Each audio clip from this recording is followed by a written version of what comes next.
away we go, ladies and gentlemen, boys and girls, children of all ages. The Big Show back on the radio. This is ESPN Upstate. Hello, Upstate South Carolina. How do you do? Great to be with you. I am Rob Brown. Across the glass from me, both metaphorically and literally, the great one, Lonzo, in charge of the broadcast today. What up, Zoe? You know what? I am so excited to bowl. Can't wait to tell you guys about that. We had our meeting today, and when we got back, somebody had the milk crate challenge going on out there on the front lawn. I had some work to do. I just need to know, Rob, did you go out and show them how it was done? No. Good. No. Good. Absolutely not.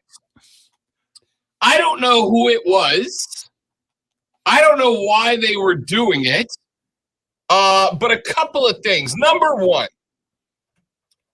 our boy Tim put up video of some of the folks taking the milk crate challenge out front of the studio. Way to go, Tim. Now, I got a couple of things here. Number one, with all due respect, the age of the individuals out there doing the milk crate challenge was inappropriately high for the milk crate challenge. Oh, so it wasn't a younger kid. No. You know, I'm looking at that from a distance. Bro, it was Hawk and Tom. I'm not trying to call anybody out by name, and I've only met them in passing once or twice, but do you know what the first words I heard out of Tom's mouth when I walked up there and I saw that? You know the first words he said was, "You know, I really messed my leg up doing this." Yeah, man! That's the point! And I'm not trying to be mean. How old are Hawk and Tom? They're my age. Old enough they should know better. Right. As my mother... Maybe. So, yeah. I got to admit, I saw... I was so...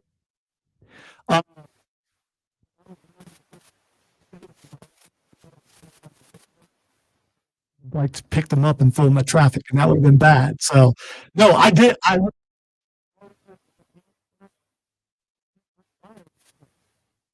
could go out there and try that. Okay. Yeah, I'm a 36-year-old man. I'm steaming along towards 40. Yeah. And there are still times that I say, do, and wear things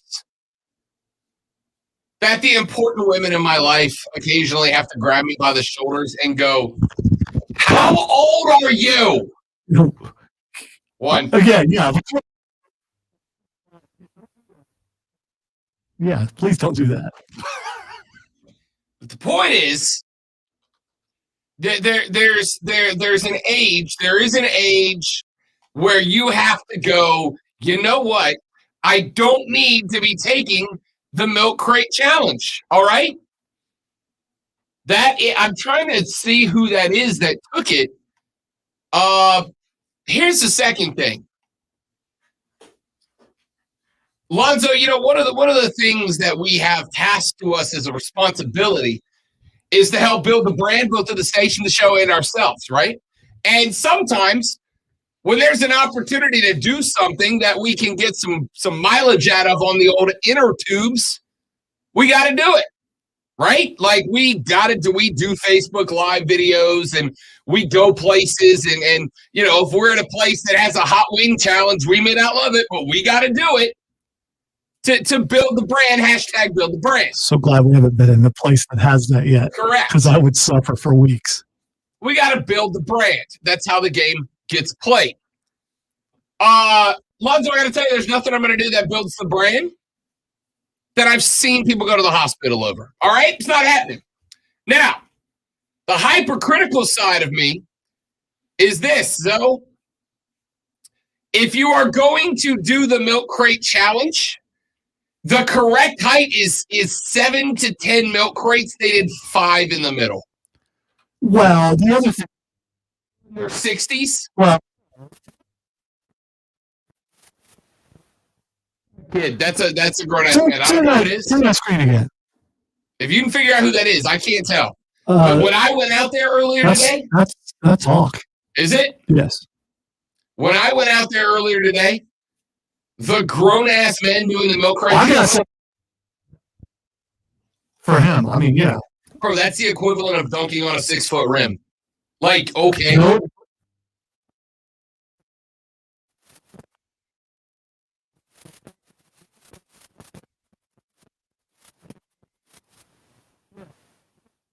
I mean, it's more than a 6 foot. Man. I respect you too on the party line. That's my guy right there. I'm not going to diss him. Texas says, I get back spasms. I wouldn't do the ice bucket challenge. Yeah, we know.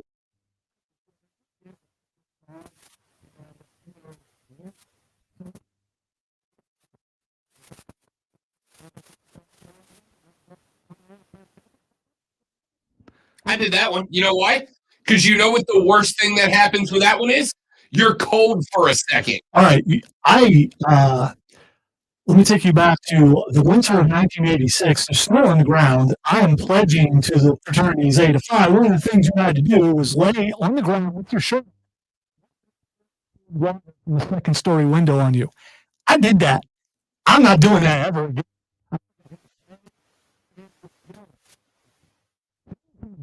That stuff smacks. It hurts. So I'm not doing it because I'm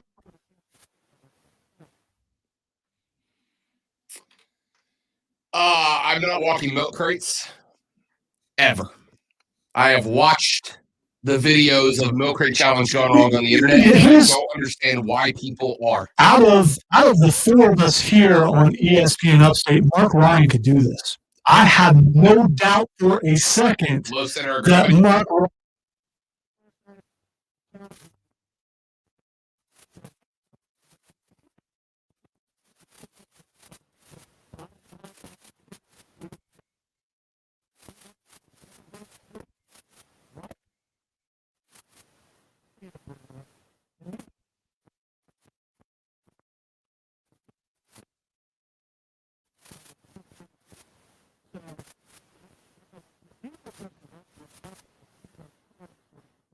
Athlete, but why is Mark Ryan? Why hasn't he done this yet? He let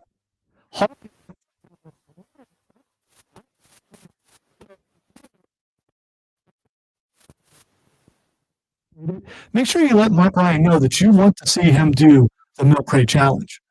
Yeah, let him know that. Absolutely. Tell him what it filmed and sent to me. And tell him you're not sure.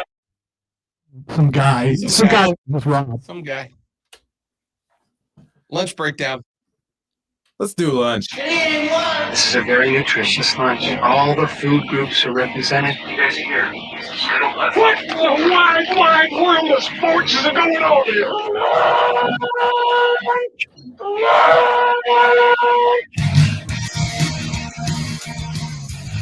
Texter says simply, quote, ESPN, Jello from a distance. Today's key word is Jello from a distance. And no, because I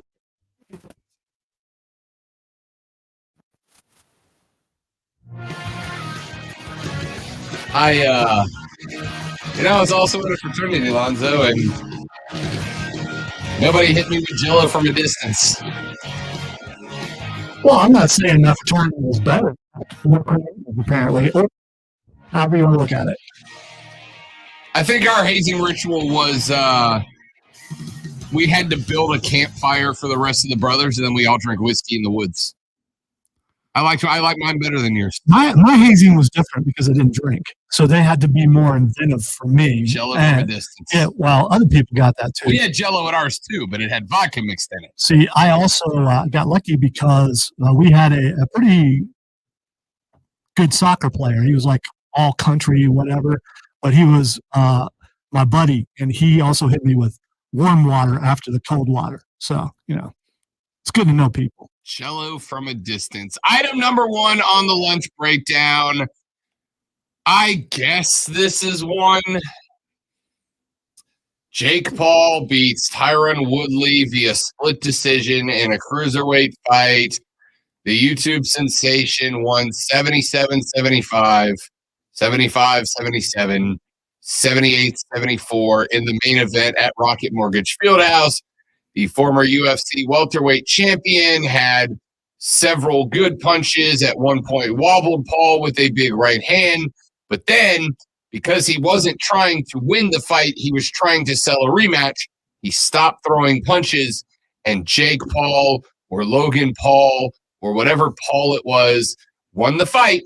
And I got on the internet, and I see that as the headline on ESPN. That is the E in ESPN, heavy on the entertainment angle. I got nothing. It was clearly scripted to go to the distance, scripted to let Paul win, because what happened within seconds? I want a rematch. We should run it back.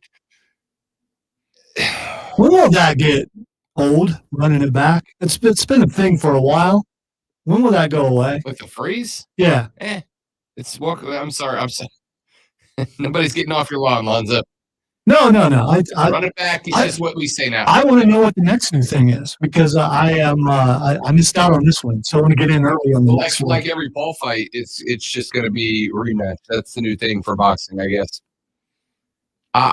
Guys, I'm so frustrated. Now, who sounds old here, me or you?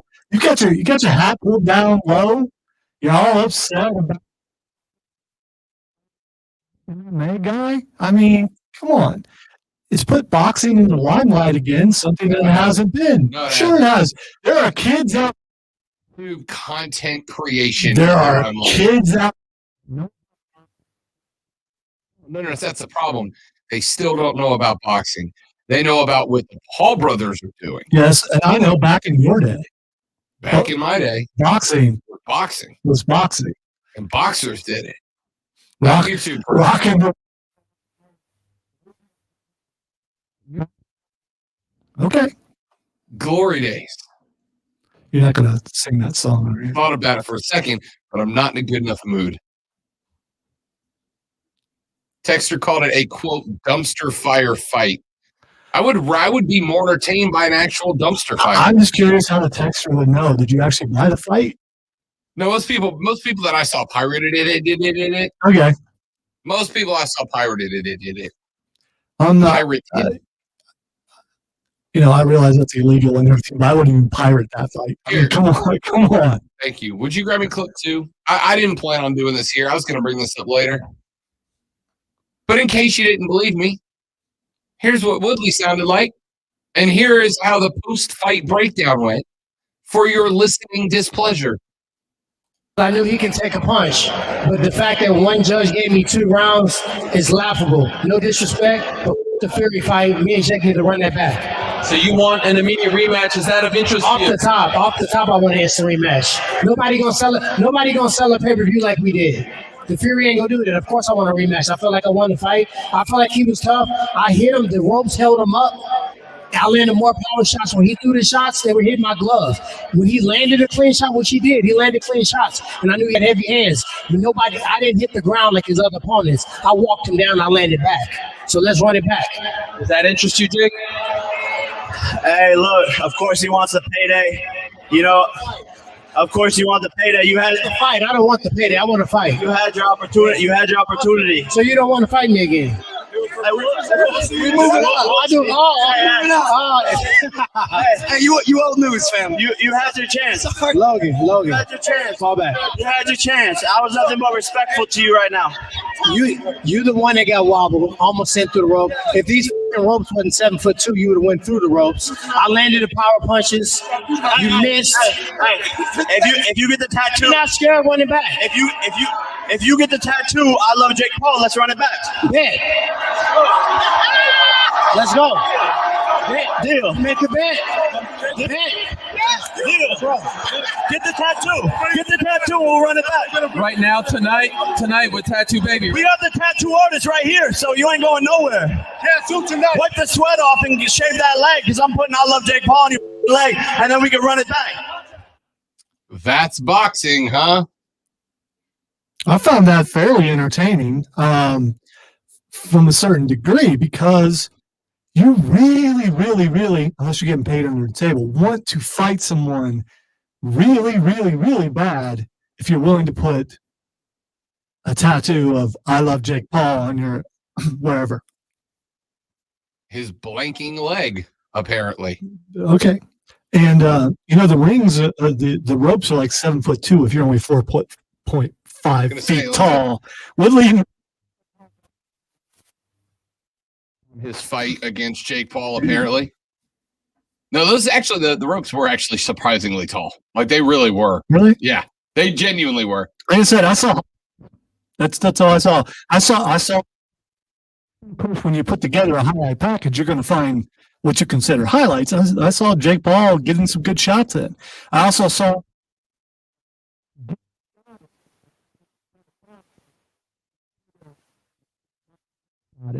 I saw, a punch to the face with the right. If he would have come with his left, because Woodley's hands were down, he would have rocked him. But he's not that good of a boxer yet. Maybe someday.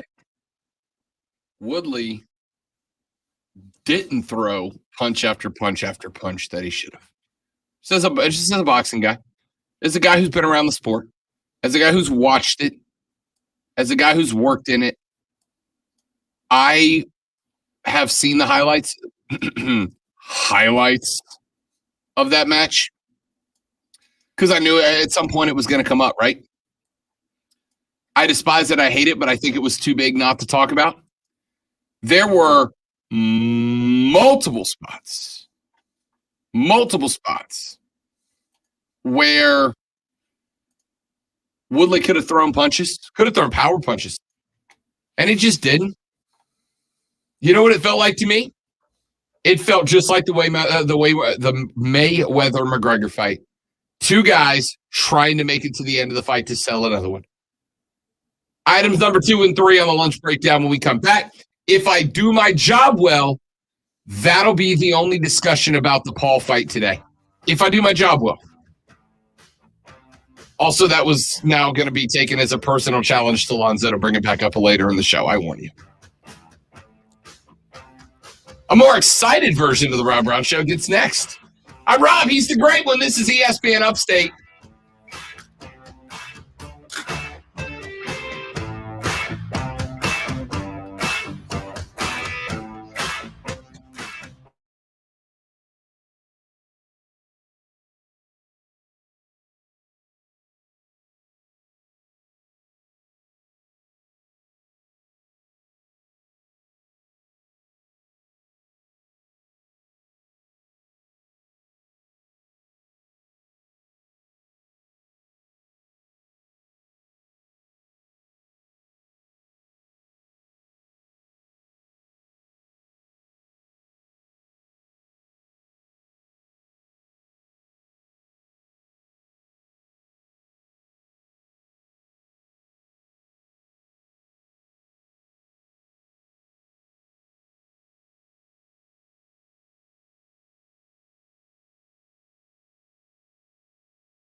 built on connections. And with Square, you can connect every side of your business with tools that all work together.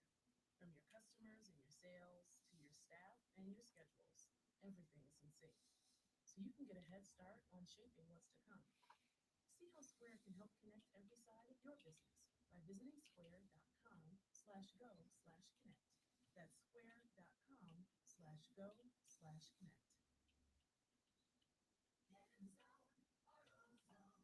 Welcome to AutoZone. Having some starting trouble? We can help you out. Let's start with a free battery. Quickly recharge, we can help with that too. With new batteries, we've got a wide selection of equipment. $79.99. And with a whole new face, you can find proven tough Duralax batteries. Proven Duralax plastic. And PFC technology. Here, America's number one.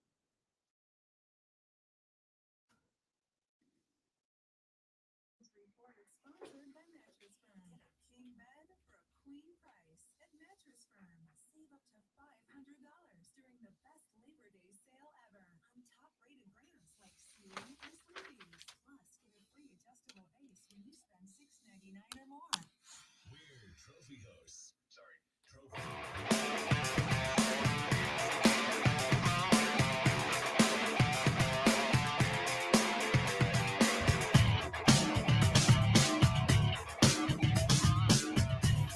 Now,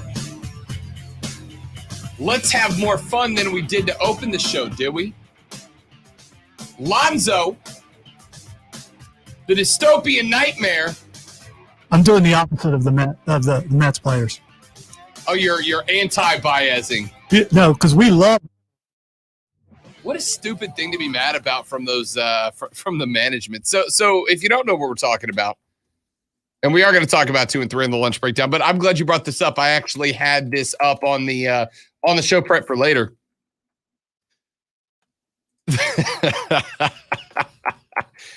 So a number of Mets players, including Javi Baez. Remember, Baez was traded over to New York from the Cubs earlier.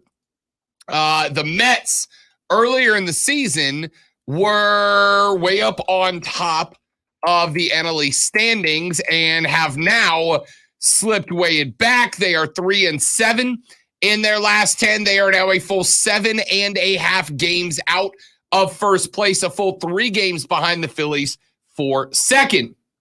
The Atlanta Bravos, 70-59, lead that division. Any hoodles, this was supposed to be a good year for the Mets, and it has been not that, to be honest. They got a new owner this offseason. They all thought everything had gotten fixed. They were pointed in the right direction. They locked up Baez at the trade deadline from the Cubs. The expectations were higher than Riddle. It was like they were supposed to be somebody. And instead, the New York baseball Mets have been free falling back to reality consistently since the All-Star break. There have been injuries piling up, including Jacob deGrom. He's been sidelined since early July. Linder and Baez have both struggled to produce at the plate. They lost 12 of 14 during a stretch in mid-August and are now outside of the postseason picture looking in. And barring a miracle of a run in September, the New York baseball Mets are pretty much done for this year. And over the past couple of weeks, the national bird of New York City has been flocking to Citi Field. That, of course, would be the Boo Bird, the legendary Boo Bird. The Boos have been hot and heavy when the Mets have been playing recently, especially the last few weeks, and some of the players have not been thrilled about it. The Mets finally won consecutive games against a tanking Washington Nationals baseball team over the weekend, and the players decided to turn it around and let the fans know how they feel. Javi Baez, Lindor, Kevin Pillar, and others, when they would get hits against the Nationals, would begin thumbs downing their own team, or their own fans, started throwing the thumbs down to their own fans. Baez got a ringer. turned and faced the crowd behind home plate and just gave them the thumbs down. After the Mets beat the Nationals, Baez said, quote, "It's about the boos that we get. We're not machines. We're going to struggle. We're going to struggle 7 times out of 10. It just feels bad when I strike out and I get booed. And it doesn't really get to me, but I want to let them know that when we're a success, we're going to do the same thing to let them know how it feels. Because if we win together, then we've got to lose together. And the fans are a really big part of it. In my case, they've got to be better. I play for the fans, and I love the fans, but if they're going to do that, they're just putting more pressure on the team, and that's not what we want. I mean, to let them know that when we don't get success, we're going to get booed, so they're going to get booed when we are a success." Of course, Baez, the World Series champion with the Chicago Cubs, is hitting .210 in his first 17 games at the Dish in New York, which is not great. It's not great, if we're being honest with each other. It's not great. So on Sunday, Baez ripped a leadoff single to start off the second inning, gets on board. The camera catches him turning to the crowd and just throwing the thumbs down. Lindor is over in the dugout. He throws up the thumbs up, and as soon as Baez looks at him and the entire dugout go gladiator finish him, thumbs down, out of the dugout. Steve Cohen and company were not thrilled about it. You know, how quickly do you forget, baseball player, a year ago when there were no fans in the stands? Sports was in danger of going bye-bye forever. And that, I mean, they paid, if boom,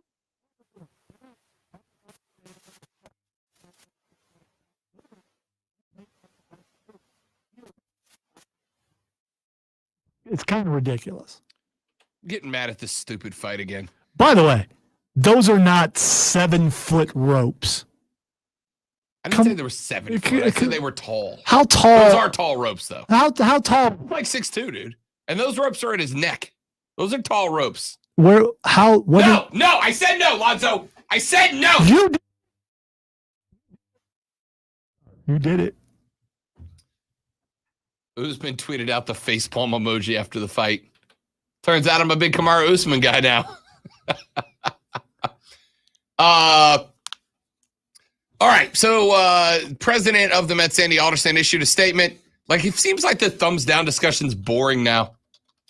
Anyway, Mets fans are understandably frustrated over the team's recent performance. The players in the organization are equally frustrated, but fans at Citi Field have every right to express their own disappointment. Booing is every fan's right. The Mets will not tolerate any player gesture that is unprofessional in its meeting or is directed in a negative way towards our fans. I will be meeting with our players and convey this message directly.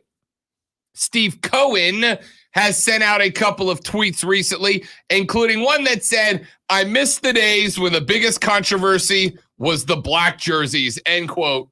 I bet you do, Steven. I bet you do. Texter says, ESPN, they were taunting their own fans. Bruh. B-R-U-H. Bruh. Which is totally different than bro. Yes, they were taunting their own fans. They were taunting their own fans because their fans have been booing them relentlessly. Texter says, how can you say it doesn't get to you and then throw a thumbs down out? What's the irony in hitting a home run and then throwing a thumbs down out at your own fans? Not only doesn't seem to be a spontaneous spur of the moment thing, this seems to be something that they talked about to do. Can I tell you the truth? I ain't mad at the players. I ain't mad at them. I get it, right? Like, the fans are going to boo because you're bad. Do I think it was a smart move? No. Do I think it was a right move? Hey, guys, no. Do your job better. Yeah. I'm not mad about it, right? I'm not mad at.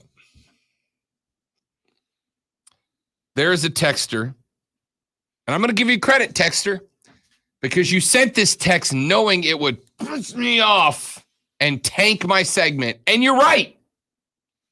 It did. And it has. I shouldn't be saying what I'm about to say, but I'm going to read this text, Lonzo, and then I'm going to go to the break because I have to step outside and count to 10. ESPN. Do you think Anthony Joshua? Lonzo already knows where this is going. Did you send this text, Lonzo? Do I need to verify this isn't your phone number? Dude, my phone is over there. Sure. Do you think Anthony Joshua could beat Jake Paul? I think Joshua would struggle with Jake Paul's right hand and head movement. Also, Paul would get into Joshua's head with trash talk. Everyone knows Anthony Joshua is mentally soft. Paul wins by TKO in round 7.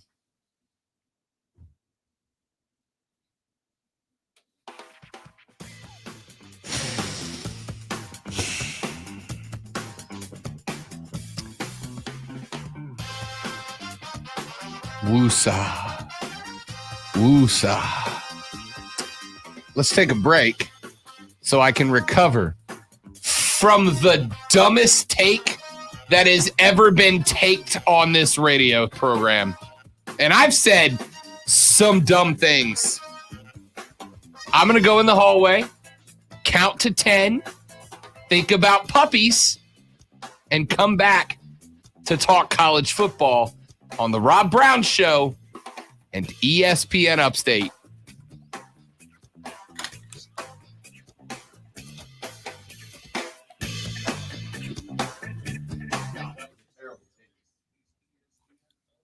Like, and I know the guy was making it up to troll me.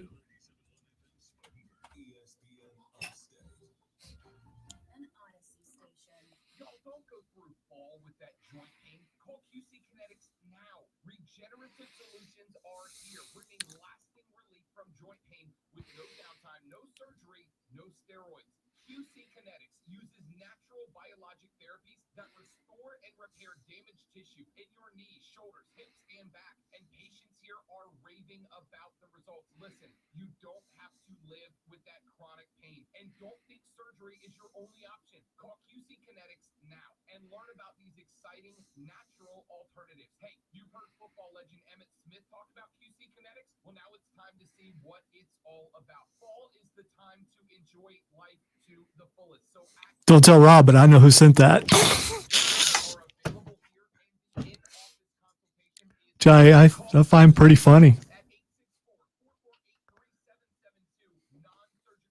The question is, and you guys be the judge, is Rob really mad about it? Or is he doing it just for show? very different breed there, Mr. Robert. I think it's real. Ah. I was a listener in the bathroom. I couldn't help Yeah, and well, what's today? So you're not coming in here to tell us how you did the milk crate challenge and well, no, because I seen you walking over there, so I figured you probably did it. Oh, okay. dude. Did Chris do it? Not to find, because Chris is recently skinny, so he should be able to He head was up out there. that thing. I know. I don't Well, know if he took the milk crate challenge, but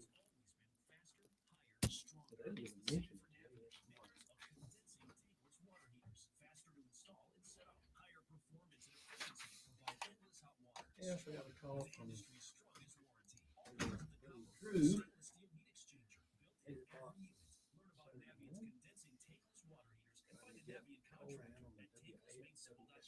Really? Doesn't even come into that board anymore. Don't you know that? wasn't he on the emails about the MISC, right? I'm surprised he didn't text me because he normally does. If he would have, I could have saved you the problem. Well,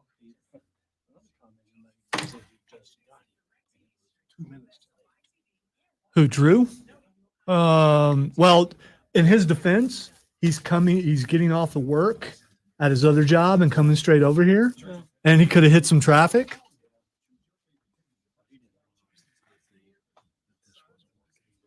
We need to label. He was. We need to label. You do, but he was also on the text. But still, None are on the email. And I told People don't really read emails anyway. I So told her, I said, which the miscellaneous? And I said, just look on all the boxes.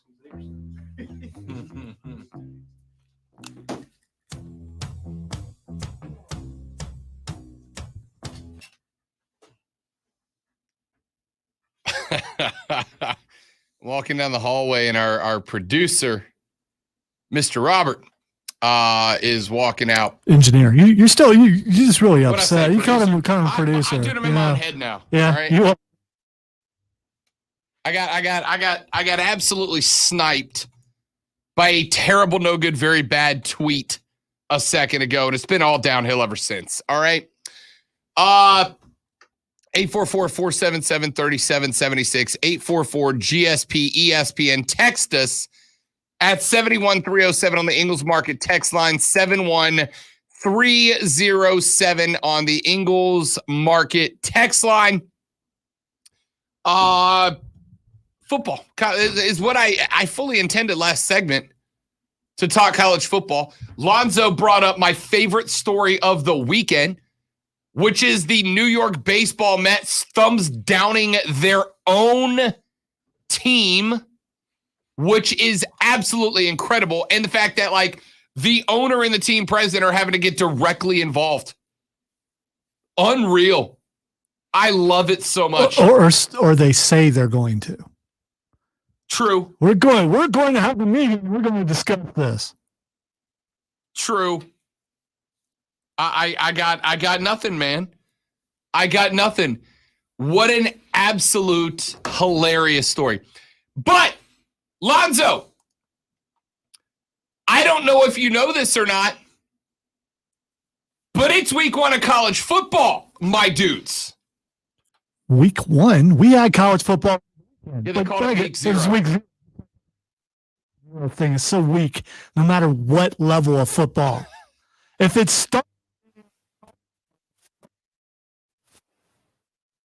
I just don't like it. I don't get it's it. Weird, it's but dumb. I do get it, right? Because, like, Saturday had 5 games. This Thursday has 20-something. Yeah. There's more games this Thursday night than there are. If you have one game, I'm okay with week 0. But if you have enough games to fill out the day, which they do.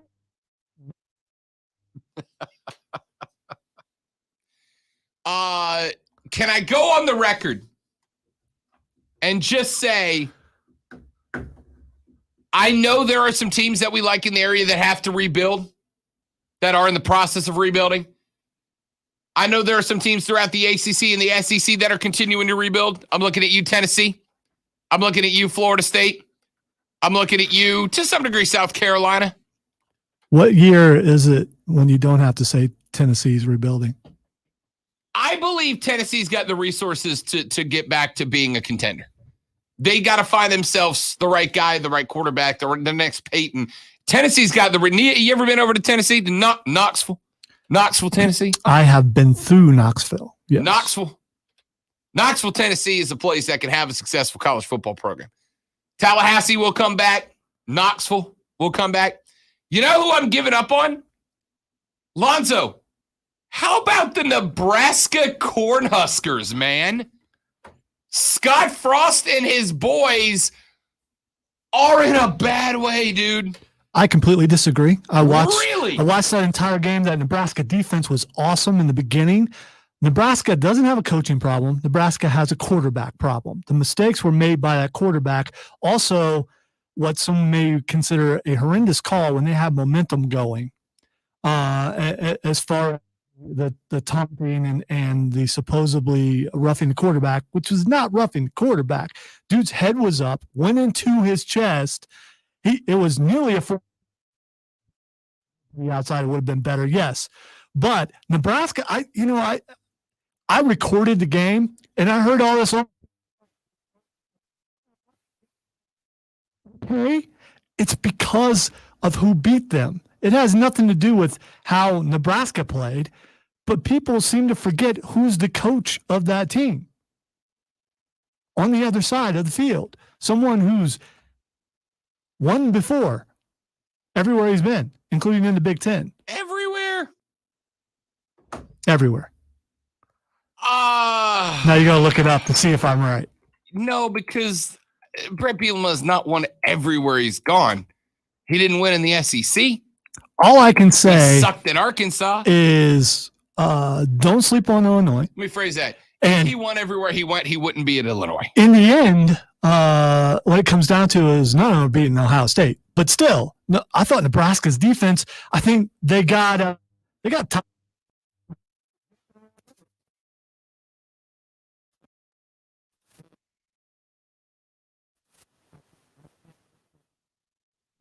To pace themselves, and it's a matter of being the very first game. And I get it's popular to go at Scott Frost, and maybe it is his fault, but it was just a couple bad plays that caused momentum to go the other way. I didn't think they looked that bad, but I think their quarterback, and they talked about all the turnovers and things the quarterback has had. As soon as he got, but they did make their way back in the game. I thought it was a pretty good game. And I'm not a Big Ten apologist. I'm not. Let me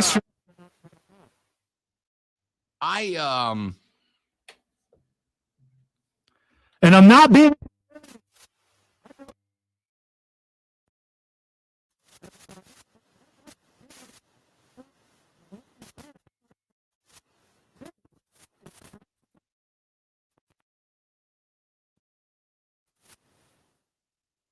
Yeah, when you get beat by an opponent who's not very good, it is bad.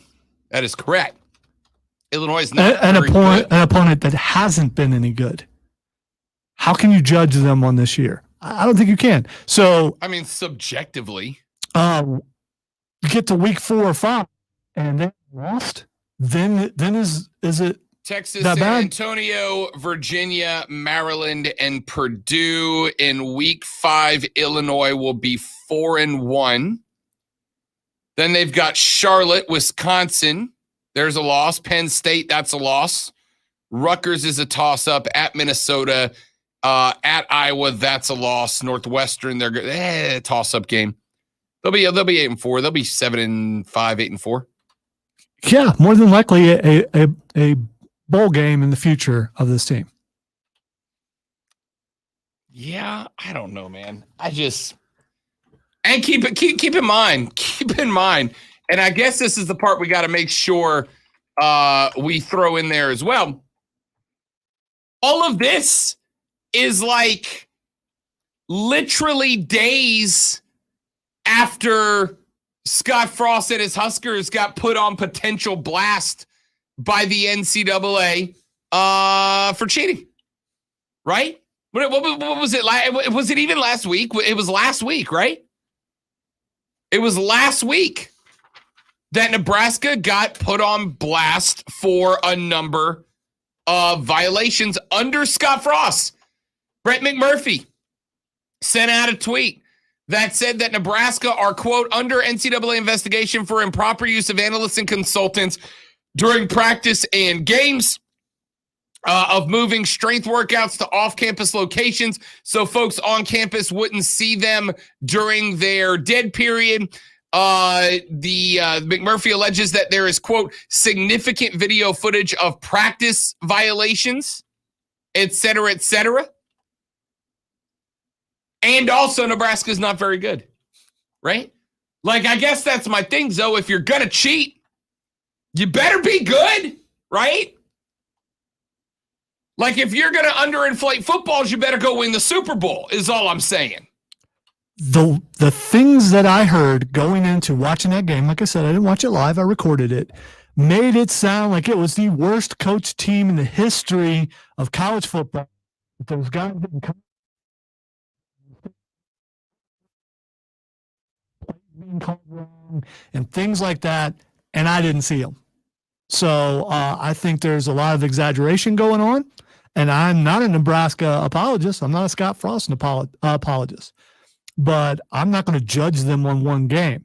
Week 4 happens. If we get to week 4 and they haven't won a game, he probably won't be there anymore. But if they play like they played, they're going to win some games. I don't know, man. I don't know.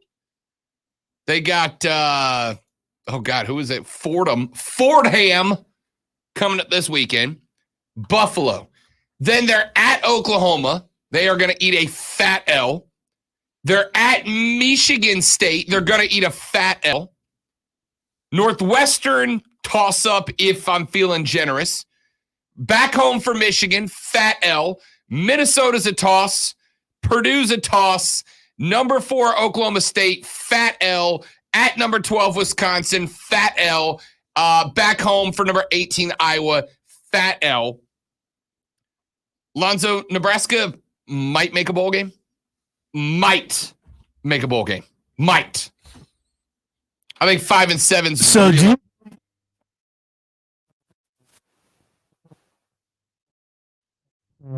If they do make a bowl game, will he still be there? No, I don't believe it's all Scott Frost's fault at all. I think that university is just, I don't know what they've done wrong. I don't know what they've done wrong, but it is an absolute dumpster fire right now.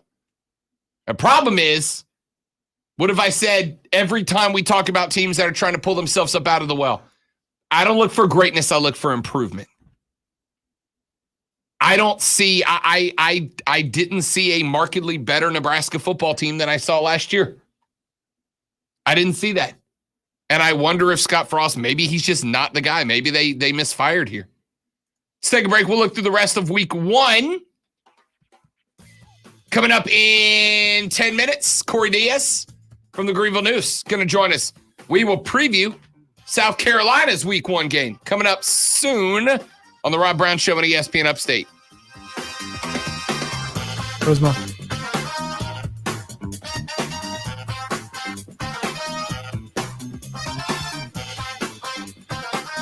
Prisma Health right here in the Upstate. Prisma Health is here for you. Prisma Health is the official healthcare provider of the Gamecocks, the official healthcare provider of the Tigermans, and they want to be the official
Weather Center. Here's the Upstate's most trusted forecast.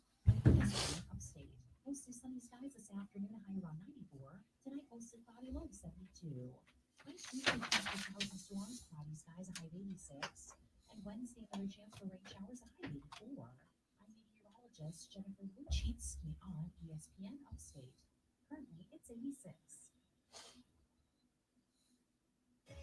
The wait is almost over. Hey, Furman fans, Dan Scott here, inviting you to join me and the entire broadcast crew for the Paladin season opener, Saturday, September 4th versus North Carolina A&T, right here on ESPN Upstate. We start with the Pepsi countdown to kick off at 12:30 p.m., and the 2021 season officially gets underway at 2 o'clock. Game action, scores, highlights, interviews, you'll get it all. That's Saturday, September 4th, Furman and North Carolina A&T, and it's all here, exclusively on the flagship station for Furman Sports, ESPN Upstate. Mad World Haunted Attraction officially opens September 10th. Get ready for the year's most anticipated event. Grab your friends and get ready for more thrills, scares, and fun than ever before. Buy your tickets now at madworldattractions.com. Kick off your weekend with the Greenfield Triumph Friday, September 3rd at Legacy Early College as they take on Toronto FC 2 at 7 p.m. Tickets start at $10 and will go fast, so get yours today at TriumphTix.com. That's TriumphTix.com. Triumph Soccer. Go for the goals. Stay for the triumph. At Ingles, we're all in for summer. We have everything you need. This, Lonzo, is our biggest fan. That's my nephew, who is watching us on TV. Lou, hey, buddy. What's up, Lou? Hey, big guy. Look, I got you. I see you. You're on TV, watching you on TV. How about that? There's Lou. There's TV. There's Lou watching TV. How about that?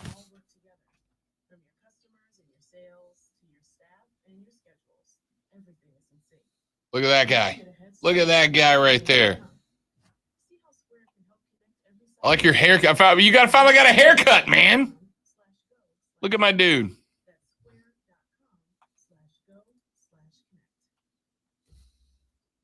Summertime tips from Paul, Kristen, and Dexter. Total Wine and more. Topping your burger with grilled onions and blue cheese. Take it to the next level with Carbon Cabernet Reserve, rated 92 points. An incredible value. And nothing beats a buttery Chardonnay with grilled corn on the top. Feeling adventurous? Come on in. Let's try smoky mezcal from Mind Blowing Barbecue. Wondrous selection, expert guides, and totally low prices. Total Wine and more. Summer might be ending, but rest and relaxation are year-round. From cooling mattresses with snow technology to crisp new sheets, Casper's Labor Day sale has everything you need for a restful night's sleep. Take 15% off select mattresses. So, I asked Keegan how to do something on Instagram earlier, and he answered, and I was like, "You can add social media expert to your business card," and he said it's a business poster board at this point. Nothing wrong with that. Keegan was like one of like 3 people that I let take a picture with the trophy because he was a chunk of the reason why.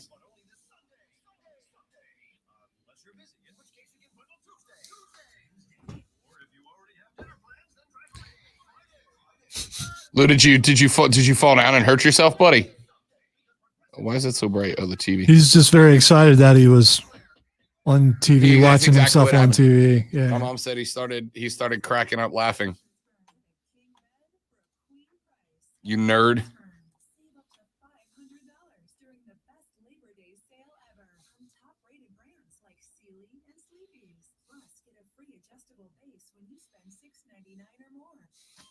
You wanted the best, you got the best.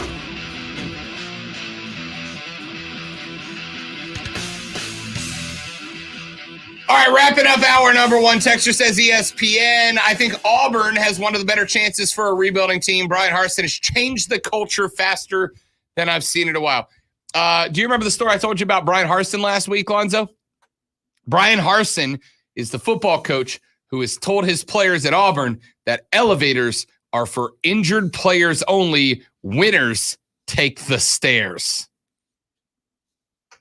I don't understand why there's a problem with that because he's right. Winners do take the stairs. As someone who used to be.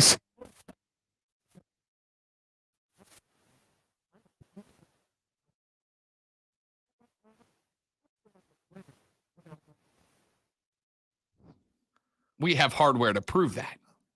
I'm a You know what I feel winner. when I get to the top of the stairs? Tired and sweaty. And that's pretty much the length of it. All right. I don't know, man. I between that, and again, we can say what you want. This is a subjective opinion. This is a subjective discussion. But of all the teams that are trying to navigate through the end of the Rona, I think Brian Harsin's doing not a great job of it. All right. Not a great job. He's basically just saying, y'all do whatever you want and we'll see what happens. And I don't think that's a good way to handle it. I don't. Then again, I know if you're not going to win a championship, ultimately, like I said, it doesn't matter all that much. So rebuild all you want. Alabama's going to win. No. It's, listen, if you're Auburn LSU, Georgia, Florida. If you're in the SEC, do you know what you're trying to accomplish right now? You know what you're trying to accomplish? Yeah, not second place. What I'd be trying to accomplish, Lonzo, is be at the peak of my rebuild when Nick Saban retires.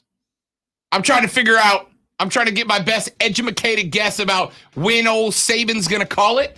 And if I'm Auburn, my goal is to hit my peak when he retires, not compete directly with him, but be ready to pounce when he leaves the room.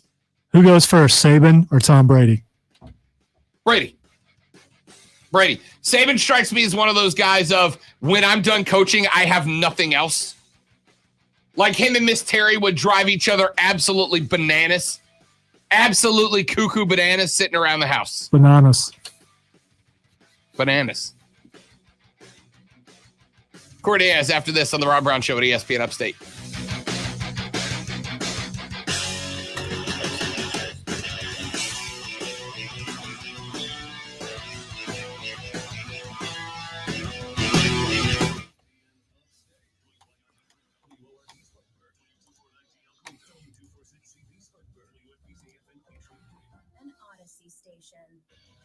Automotivemap.com presents your ESPN Upstate Sports Center update, powered by The Score. Good weekend for the Atlanta Braves. Back up the Giants Saturday 9-0. They take 2 of 3 for the team's best record in Major League Baseball. Jorge Soler and Austin Riley each hitting home runs in the contest. Ian Anderson making his first start since July 11th. He gives up just 4 hits and 2 walks in 5 and 2 I didn't forget about you. The Braves have lost 3 of 4 after a 9-game streak, but they take 2 of 3. They're a lead in the division over Philly.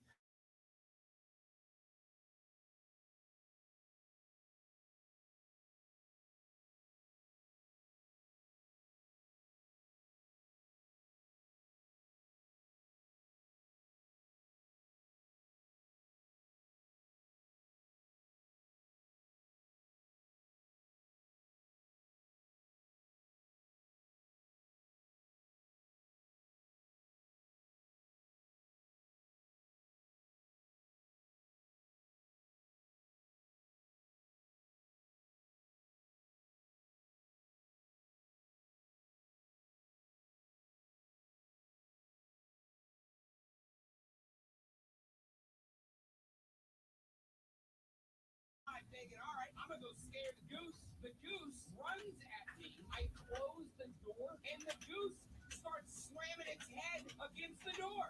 I thought birds lack spatial awareness. Once I'm gone, the bird can't see me anymore. Its eyesight is based on movement, like the T-Rex. Thank you, Dr. Grant. You're a damn filthy liar is what you are. Because this goose knew I was on the other side of the door. It is beating its head against the door like it's got nothing else Okay, to phone. look for. What you doing?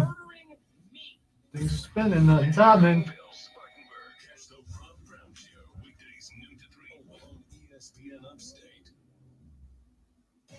The wait is almost over. Hey, Furman fans, Dan Scott here, inviting you to join me in the entire Man, this thing is weird. season opener, Saturday, September 4th versus North Carolina A&T, right here on ESPN Upstate.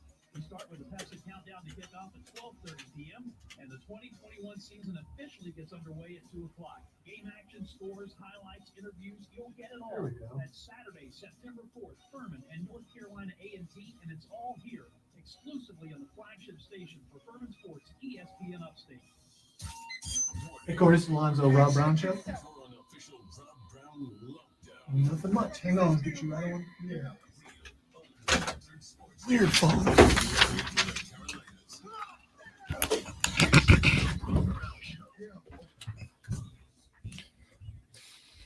The show named the best sports talk show in South Carolina by the South Carolina Broadcasters Association. This is the Rob Brown Show on ESPN Upstate. I am Rob, the great one, Lonzo, sitting directly across the glass from me. And we welcome in every single Monday at 1 o'clock to talk a little Gamecock football over in the great city of Columbia, South Carolina.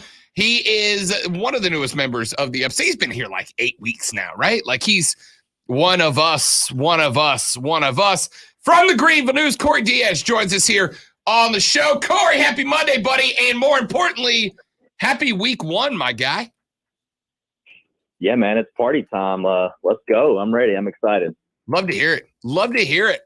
Let's jump into a bunch of stuff, but let's start with the easy stuff, man. I mean, what's the attitude? What's the mentality around Columbia getting ready for Eastern Illinois this weekend?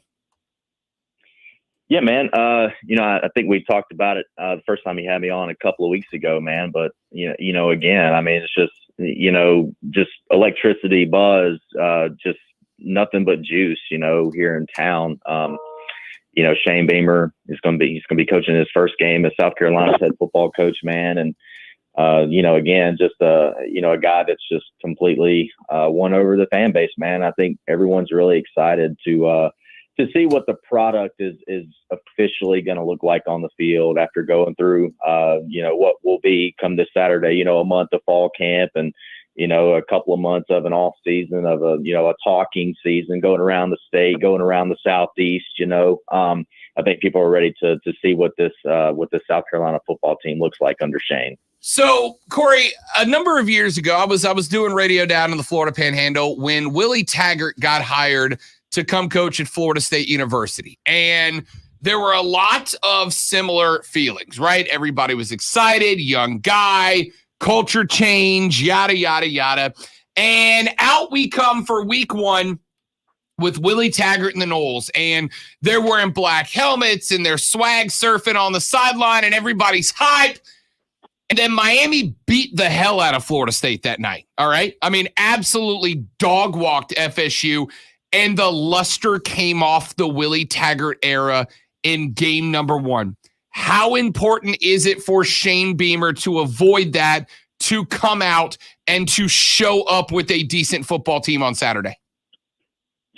I do think it's important. I think this year, and Shane's kind of talked a little bit about this, but, my personal feeling on it, even before he started, answering these types of questions and media availability, for me, I've always thought for him, it's not necessarily, getting to a bowl game this year. It's not winning 6, 7, 8 games or what have you.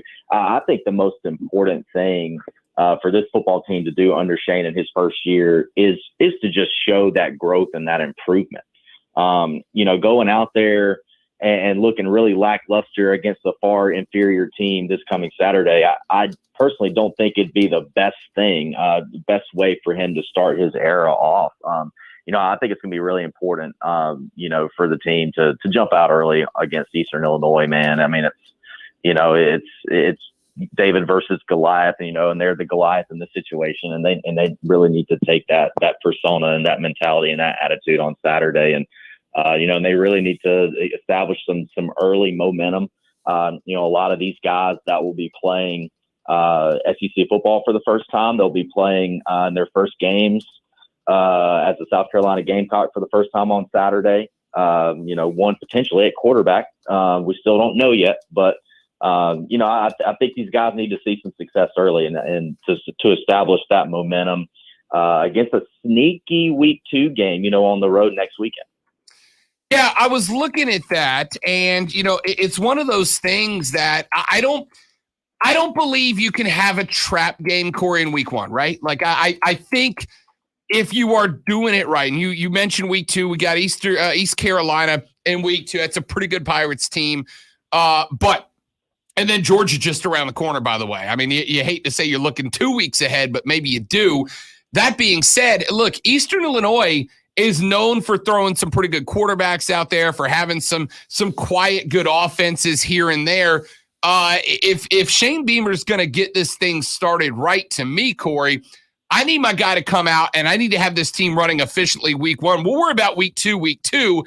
I don't believe in trap games in week 1, but if there was for somebody, it would be a first-year coach with Eastern Illinois in week 1, looking ahead to not get caught up by ECU in week 2. For sure. Again, I mean, you mentioned it there. The way the first, 3 or 4 weeks of this season is set up for South Carolina for Shane in his first year, there potentially could be a lot of ebbs and flows in it. You open up with the FCS program, open it up with a money game, we'll cut you a check, you take the cell and get on the bus and get on the, the private jet back.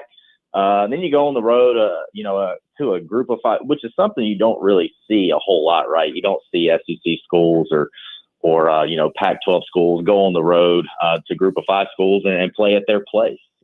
Usually the only times you really see this in these 2-for-1 deals or 6-for-2s or what have you. These crazy game series deals that they strike up. But yeah, man, I mean, it's look, you're dealing with 18 to 22, 23-year-old kids. I think it's very easy, for them to walk through the football facility building, see the schedule on the wall and go, man, that week 3 game in Athens, I can't wait to get on campus, get to Sanford Stadium, get in there. The crowd's going to be crazy. It's really easy to kind of fall into that. But again, if you get these guys, get them rolling early on Saturday. I think that's something that will allow the team to really kind of settle into it. Hey, we're back to just playing football. Williams-Brice Stadium, as far as we know, is going to allow in as many as it can hold. And if you can get the crowd going early, I think the players, they'll settle into that environment, that atmosphere, and that could probably be the best thing for them. What has been the energy, the attitude of the players? What has been, and Corey Diaz from the Greenville News, by the way, joining us here on the Rob Brown Show on ESPN Upstate. What has been the attitude heading into week 1? I mean, look, I think for any football player, even if you've done it lots of times, there can be nerves, right? I mean, you can have some nerves that pop up on you, but it's not just week 1 of a 2021 season. Man, it's week 1 of the Shane Beamer era. It's week 1 of raised expectations for the Gamecocks. In my conversations with Gamecock fans around here, they seem more optimistic about Shane Beamer than they have been since, I don't know, Steve Spurrier year 1. What is but how are the players responding to that? Is there a sense of anticipation, anxiety amongst them, or are they just ready to play? I think they're ready to play, and I think that kind of starts at the top, man, with Shane. I think that's his personality, man. We've talked a lot about the positive energy and the positive mindset and attitude and approach that he's carried all throughout the off season. And here into camp, I mean, he's been the same. He's been very consistent with that, and I really think it's rubbed off on these guys, man. I don't really think these guys are going to be nervous. I don't really anticipate any anxiety from the team at all, man. I think it's it's something that they've picked up from Shane, and I think he'll get them in situations pretty early in the game, man, that'll allow them to, again, just kind of see that success that they're going to need. Again, and once you do that, it's easier. It gets even easier maybe for those guys that haven't 100% bought in. If you see the reaps and the benefits of those rewards early, it's easier for those guys to finally get completely on board. And then once you do that, man, I mean, it's all about team chemistry, man. It's all about, knowing what the guy next to you is going to be doing. And then once everyone buys in, it's a lot easier to maybe turn what potentially could be a 4-win season to potentially a bowl game season. Corey Diaz is the Gamecock beat reporter for the Greenville News, joining us here on the Rob Brown Show and ESPN Upstate as we talk Gamecock football. All right, we got week 1. We've got the temperature of the team. We've got the temperature of the head coach. We've got the temperature of the fans. Let's talk a little bit about the game itself. Let's preview this matchup. Obviously, we know new Luke Doty, still waiting to find out when and if he might be available and if he'll get his spot back when he comes back with just a week and a half, 2 weeks to prepare to get a new quarterback in there that's not the expected starter. What are you looking forward to, Corey, out of the South Carolina offense against Eastern Illinois? Yeah, I would anticipate, Rob, learning who the starting quarterback is going to be this Saturday, likely tomorrow during Shane's Weekly. I don't think the team will put anything out, before then, and I've been kind of poking around, and everyone's kind of keeping it pretty close to the vest at this point. I would anticipate probably sometime over the weekend, Shane and Marcus Satterfield, the offense coordinator, they probably sat down and I think they identified the guy that they'd like to roll out there this weekend. I know they've been gauging Luke and his health and his status. I would be surprised if Luke plays on Saturday, just from the standpoint of, you obviously you want your best guys as healthy as possible when you absolutely need them. And I don't think Luke is, look, he's experienced. He played in a few games last year. They obviously identified him come out of the spring as the best guy at that spot. Against the Eastern Illinois team, do you really need to run him out there? And if he's, even just 90% healthy as opposed to 100%, I don't think that'd be a smart idea. So I think they'll rest him, get him that extra week of rest, for that sprained foot that he's been battling. And I fully anticipate probably seeing him start in week 2 at East Carolina. But from, just from the offense as a whole, man, we need to see improvement in the vertical passing game. I think they're going to want to try to open this thing up as early as possible on Saturday. And, again, something that these wide receivers who have struggled with, dropped passes and, things of that nature in the last couple of years, for them to be able to pull down, some deep balls, score some long touchdowns, it's going to do wonders for their confidence, man, as a group. Carryon Joyner has been a guy that I think has just wowed everybody. He had probably one of the best camps of anyone on the team. Jalen Brooks has been a guy that's really stood out in the vertical passing game. And Josh Vann has been really consistent as well, and obviously the tight ends are going to be a big focal point for this offense this year. I'm interested to see really how they intertwine the tight ends in this offensive attack, man. I don't really think we'll see a whole lot of that this weekend. I think South Carolina's going to keep a lot of pages in the playbook, just not even going to turn to them on Saturday. But I am interested to see how Nick Muse, how Jaheim Bell, EJ Jenkins, he's missed a little bit of time in camp. They're kind of getting him back into the swing of things. I do anticipate seeing him. We probably won't see him as much as some of the other tight ends, but how do you intertwine these weapons? They're loaded at tight end. They've had a really good camp with the receivers, the running backs, even in the absence of Kevin Harris for much of camp. Marshawn Lloyd has had a great camp. Jaquarian Wright's had a great camp. Juju McDowell is a guy that I would alert all South Carolina fans to be on the lookout for this true freshman. He's come in and he's impressed everyone. So we'll probably see him a lot in the return game, I would think. And, that's kind of Beamer ball, right? You make big plays in special teams, and he could be a guy that could really affect the game. So, I think, man, there's a lot of moving parts to this offense at this point. I think there's a lot that really needs to kind of be nailed down in terms of, how they want to use guys and how they want to flow everything together. But, again, man, I don't think we'll see much all of it on Saturday, but once they get rolling, man, and get up to next weekend, man, I think we'll see a lot more. Corey, I'm looking through. This is a Eastern Illinois team last week that turned the ball over 3 times to Indiana State. Might have won their opener against Indiana State, except for those 3 turnovers. So a team that will turn the ball over if you push them. And if you force them to Eastern Illinois, not a great run game. So defensively, South Carolina should be just fine in this one. And I think that kind of circles back around. It really, to me, comes down to South Carolina just being consistent with the offense. I think if they do that, they win the football game. They should just be able to out-athlete Eastern Illinois. But I think it just needs to be a game about execution, Corey. Yeah, 100%, man. I would definitely agree. And I think any coach, you could probably go as far down to Pee Wee football. I think that, that's something that they all want to see in that first game of the year is, can you go out and execute all the things that we've gone over in the last 2, 3, 4 weeks of practice? Defensively, man, just from a little bit that I saw of Eastern Illinois' game last weekend, the offensive line didn't have its best day, and they're about to face a defensive front that's got some monsters in it, man. So, I wouldn't be surprised if South Carolina, racks up, 5, 6 sacks, tons of quarterback pressures.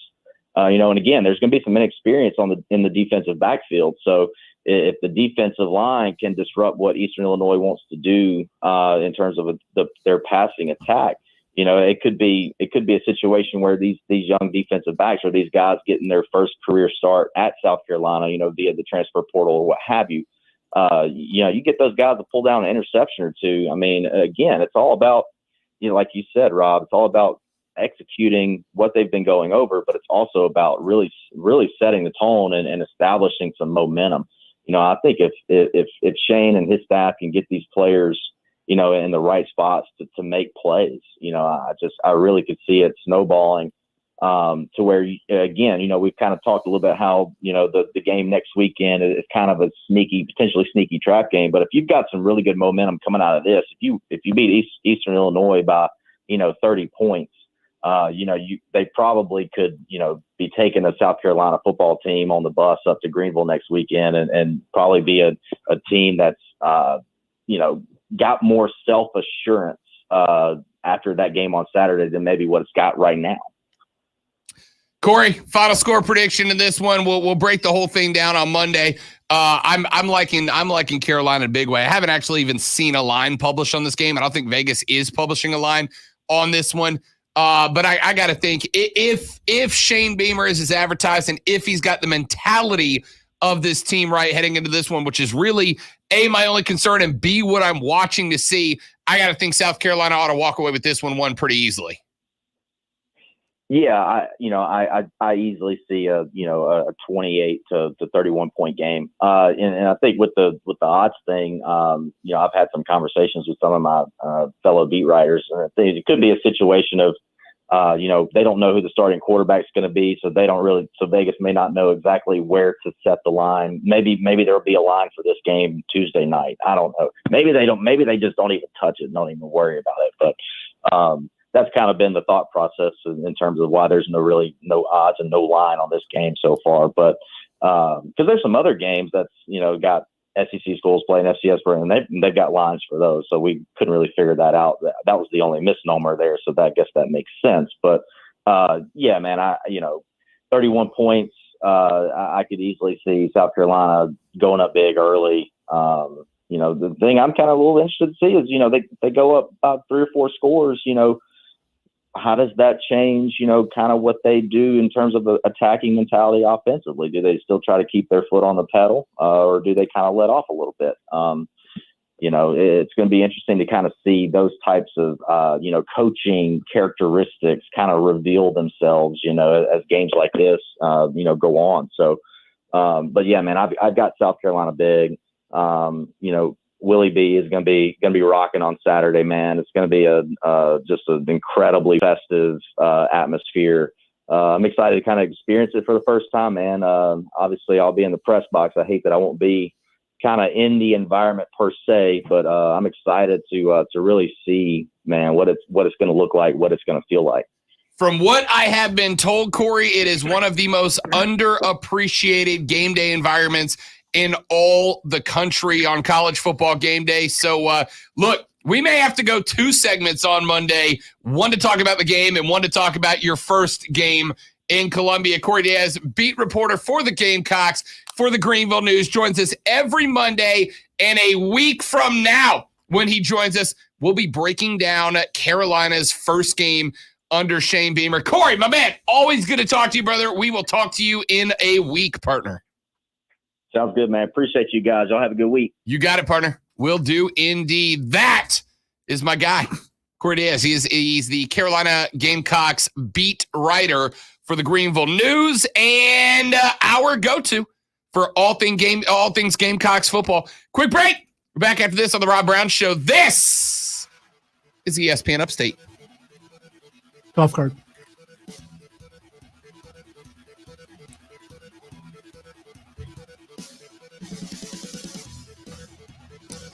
The 2021 Upstate Golf Cart is on sale now, ladies and gentlemen. You are getting 9 rounds of golf at 9 of the most beautiful and prestigious courses in the Upstate, and you're getting it all for $99. It's just that simple, my friends. All you got to do is go to upstategolfcard.com, upstategolfcard.com, and when you do, you're going to see a handful of things. You're going to see all of the courses that are on the golf card. You are going to see the beautiful links that you are going to get the opportunity to play.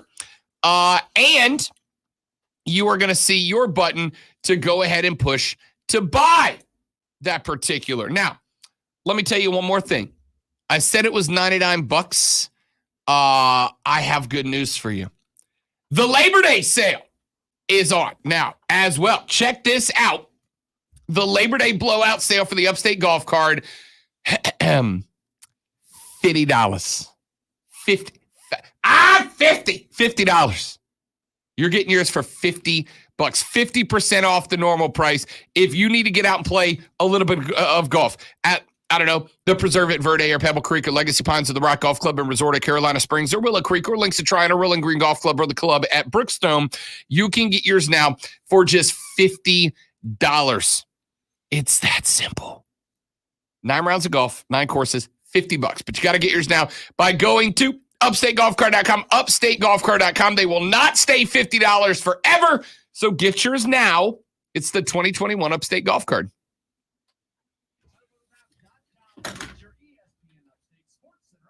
Okay, bye. When Ryan Blaney picks up the win at Daytona and they now go into the playoffs, the 16-driver playoff field is set. Kyle Larson, Ryan Blaney, Martin Truex Jr., Kyle Busch, Chase Elliott, Alex Bowman, Denny Hamlin, William Byron, Joey Logano, Brad Keselowski, Kurt Busch, Christopher Bell, Michael McDowell, Eric Almirola, Tyler Reddick, and Kevin Harvick. The first playoff race will come up on Sunday as they go to Darlington. The Darlington weekend looks like this. Saturday, the Xfinity Series will be in action. And then Sunday, in addition to the Cup Series, the trucks will run as well. Download the Score app today. Lightning fast sports alerts so you never miss a thing. It's why the Score app is one of North America's most popular sports apps.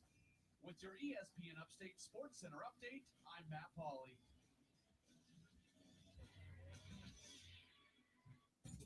Have you heard Offsides with Mark Ryan? Coming up on a Monday episode of Offsides with Mark Ryan and Diesel, we get you set for the Carolina Panthers season with Jim Szoke from the Panthers broadcast team. 5 things about the upcoming college football season that may surprise you. Plus, I'll give you the official one-loss predictions for the Southeastern Conference. The Upstate is talking about Offsides with Mark Ryan, 9 to 7 p.m. on ESPN Upstate.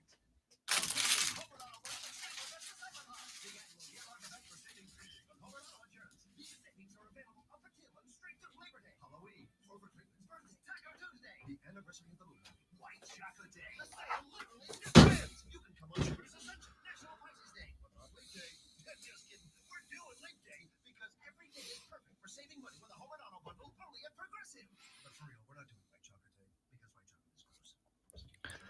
I've been relegated to the small square. I don't know why. Am I being punished? I'm so sad. I'm over here to small little box. Well, Rob gets the really big box. And I've got a little bitty box.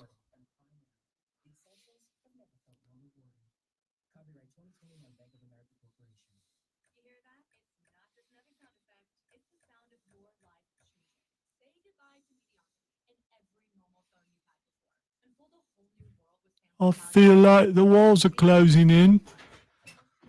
Like I don't have as much air here in this small little box. I do that when we do interviews. Dude, and Lonzo gets up out of his chair. I know why you do that. I was not talking to you specifically. Okay, well, I was just talking for Keegan, who's trying to box shame me here. I no longer feel claustrophobic. I love the opening tag match, and I love Giannis being there. And every time anything's happened, when Giannis jumps up, but he's so much taller than everybody, he's just covering on the hard cam. I'd hate to be the person sitting behind him. Yeah, oh yeah, absolutely. Down in front, because he's tall sitting down too.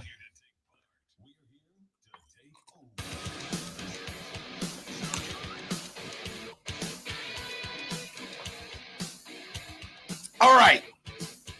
Thanks, Corey Diaz, for joining us here on the Rob Brown Show on ESPN Upstate. Corey, the beat reporter for the Gamecocks of South Carolina for the Greenville News, joins us every single Monday. And Zoe, I don't mean to panic anybody, but next Monday when Corey joins us, we're gonna have a final score. I don't mean to panic anybody, and I'm not trying to be mean, but we won't be on next Monday. Next Tuesday when Corey joins us, we're actually gonna have a final score. I forgot. It's Labor Day weekend. I on that. That'd be funny. So next Tuesday when Corey can't wait. We are going to, by the way, be breaking down a little bit of everything all week long. We'll get into the rest of the schedule from week number 1. There's a handful of good games. So are we going to do picks? Are we? Yeah. I mean, but are we going to? Yeah, we'll make them on Thursday. Okay. So are we going to?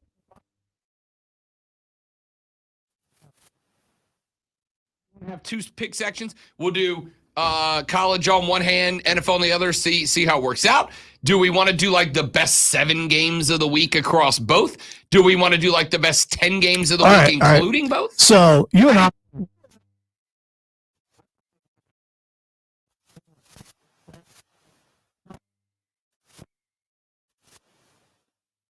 For it. Because Clemson fans would say there are no best Gamecock games. But, I'm saying. There we go. Okay. I'm down. I honestly, all I've been thinking all week is it's time to make picks, but I haven't really considered how we're going to do it yet. And so here's what I used to do.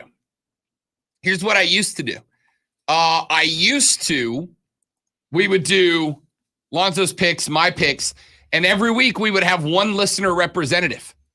And at the end of the year, when we tallied our season-long numbers, the collaboration of all the listeners would determine whether the listeners beat Zoe and Rob at the end of the year.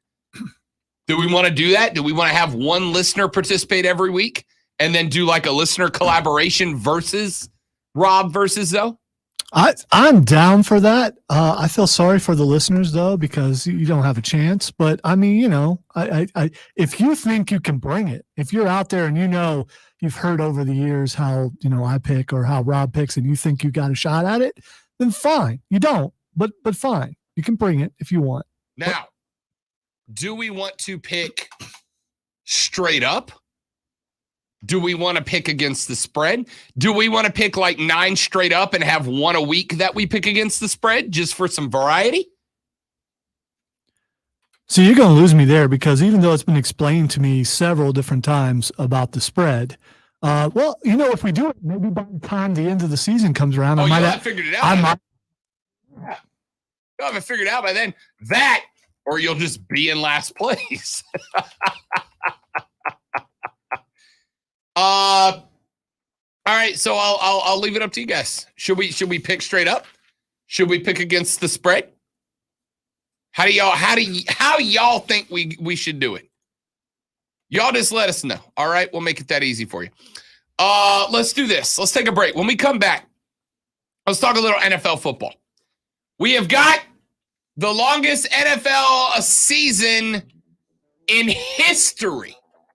Longest NFL season in history, 17 regular season games. I've got a list of some of the records that very well may fall this year, and some that I think will stand even if they don't.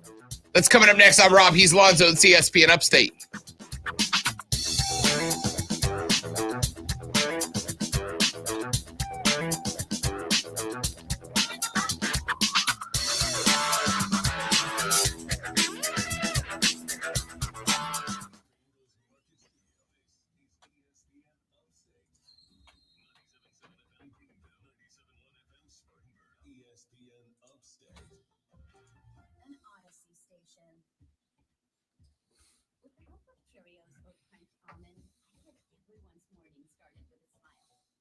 Delicious and hearty combination of the Cheerios you love, whole grain oats, and sliced almonds for an extra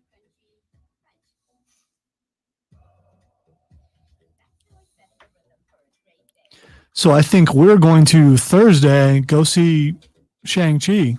Oh, nice. While Ohio State is recording. And I've assured my wife that we come. Wait, I forgot about that. You play Thursday night. Yeah, so then we're You're going to miss your no, night game. No. We're not going to miss it. We're going to miss the first quarter, but we're not missing the first quarter because if you DVR it, you can watch the entire game and skip halftime because who needs halftime? I can't not be in front of a TV for opening night. Like Courtney and I are going out of town this weekend, but I told her when we made plans, I'm like, I have to be in front of a TV for this game, and this game. And if that's not okay, we'll come up with something else. But I am going to be somewhere for opening night. I'm going to be for Shang-Chi for opening night. I have multiple jobs and I have to, juggle them in a way where I'm able to do everything.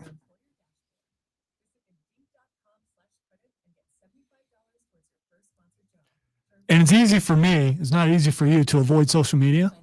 It's impossible for me to. So we go watch the movie. We go straight home, like 15 minutes. We go home, get some snacks for the game. We sit down. I skip all the commercials. I catch up by halftime, probably. Hopefully not. Hopefully I don't catch up till third quarter so I can skip halftime. Lonzo, have a little list from the Mikado queued up as bumper music for Rob's list. Do you know what that is? I don't know what that is. A little list from the Mikado? Mikado? M-I-K-A-D-O? I don't know. I think maybe autocorrect might have.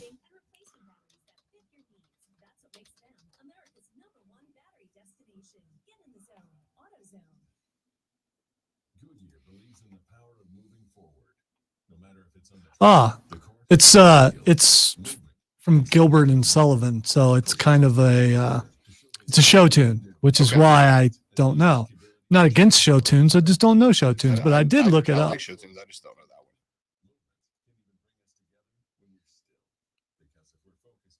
one. I mean, I'm down for a Sound of Music or anything from Wizard of Oz, but as you get a little more recent, probably not so much.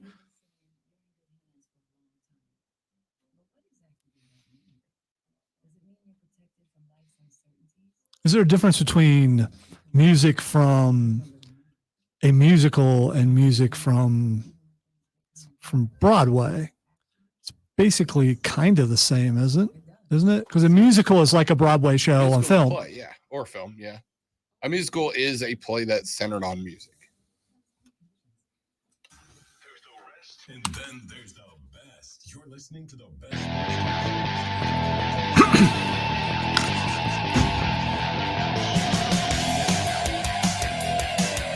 A good segment when you slap yourself in the nose with your headphones to start it. Oh, I thought.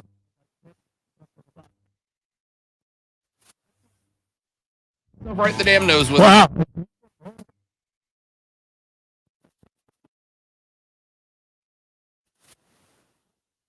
it. All right.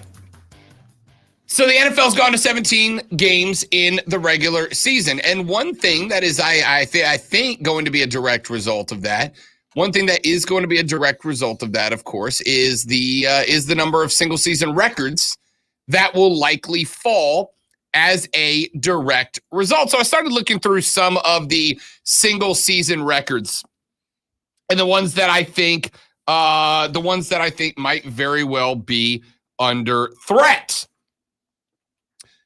Start with a couple of quarterback records. I am going to start with passing yards and touchdowns per player. This is a pretty easy one, right? Patrick Mahomes, you want to take a stab, Lonzo? How many times has Patrick Mahomes led the league in passing yards? How many seasons has Patrick Mahomes led the league in passing yards? Guys, the next Brady, he's the next GOAT, he's the next big thing. How many times has he led the league in passing yards? It's a trap. 0. That is correct. You're starting to figure out my methods. I gave you some context clues on that one. Well, if I'm being honest.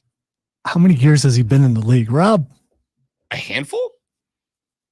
As a starter, I think 2 years, and went to Super Bowl both years. But that offense is not about that sort of thing. It's running game. It's so many other things. You're not wrong. 5,097 passing yards in 2018, 4,740 last year, but he sat out one game. Would have likely topped the 5,000-yard mark again last year, but he missed out on one game while averaging 316 passing yards per game. Now, if you extend an average of 316 passing yards per game across 17 games, and he plays all 17, that is less than 100 yards shy of Peyton Manning's single-season yardage record. So Mahomes needs to average, instead of 316, Lonzo, he needs to average about 329, 330 a game across 17, which is one more completion per game. And Patrick Mahomes could knock down the single-season passing. But I'll tell you another guy I'm interested in watching this year, because I think he's going to call his own number a lot, because I think he's going to go try to put big stats up on the board. Watch Aaron Rodgers threaten this one too. I don't think he has the weaponry that Patrick Mahomes has, but I think he's an absolute dime dropper of a passer. Either one of those two guys, though, could be the guy to snipe Peyton Manning's single-season yardage record this season. Does it count, though, since you're adding an extra game? So that's the big discussion, or does it right? Start? So we, in the past, remember, because the NFL went to 16 games back 30 years ago, but nobody who was the single-season passing record from when the NFL played 14 games a year? None of us know. None of us know. I get it, right? Like, anytime something changes, 15 years from now, I don't know if we'll still discuss it or not. But I thought about the same thing, right? Because Drew Brees has got a couple of single-season records in there that I want to stand forever, but are going to get knocked down. There are going to be some records that it's going to get harder to accomplish, right? And there's going to be some that it gets easier to accomplish. You get a full extra game, you get an extra 300-plus yards per game to add in there. I don't know.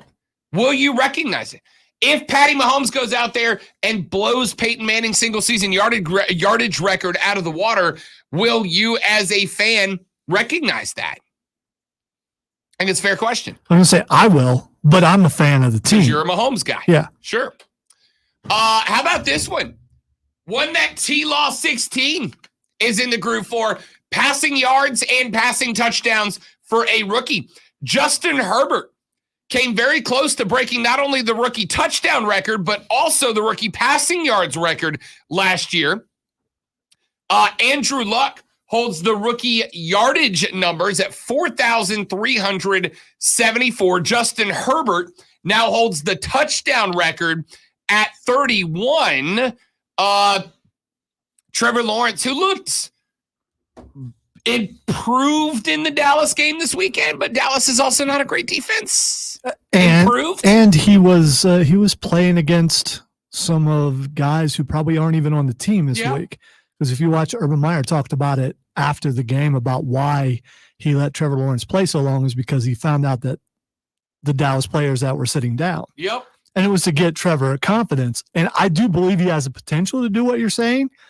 But because of his offensive line and because defensive schemes are going to be NFL defensive schemes, real ones when the regular season starts, I don't know. I don't know that he has a shot at that record.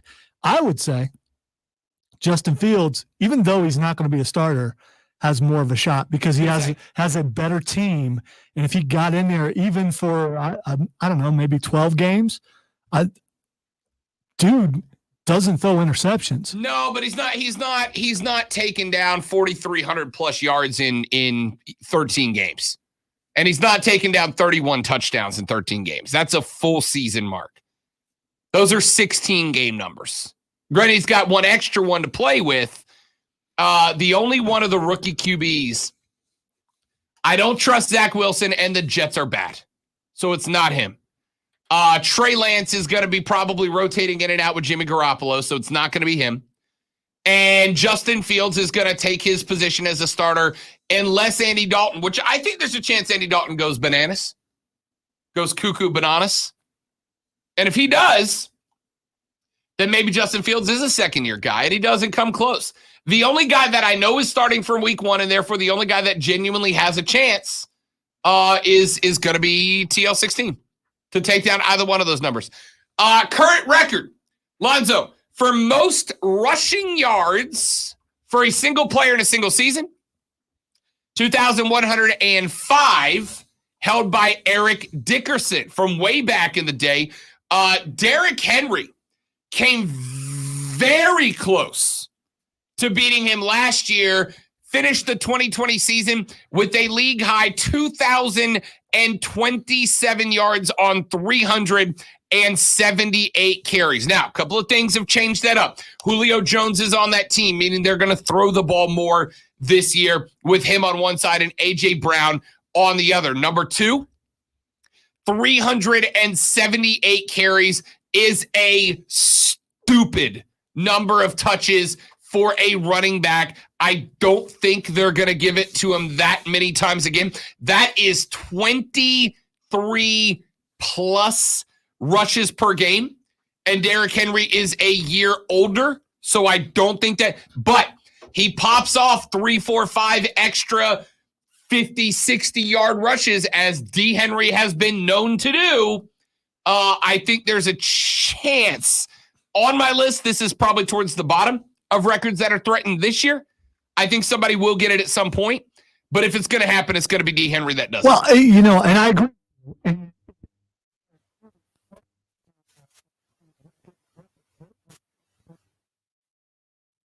Sort of thing, and I think he would leave him in to get the record.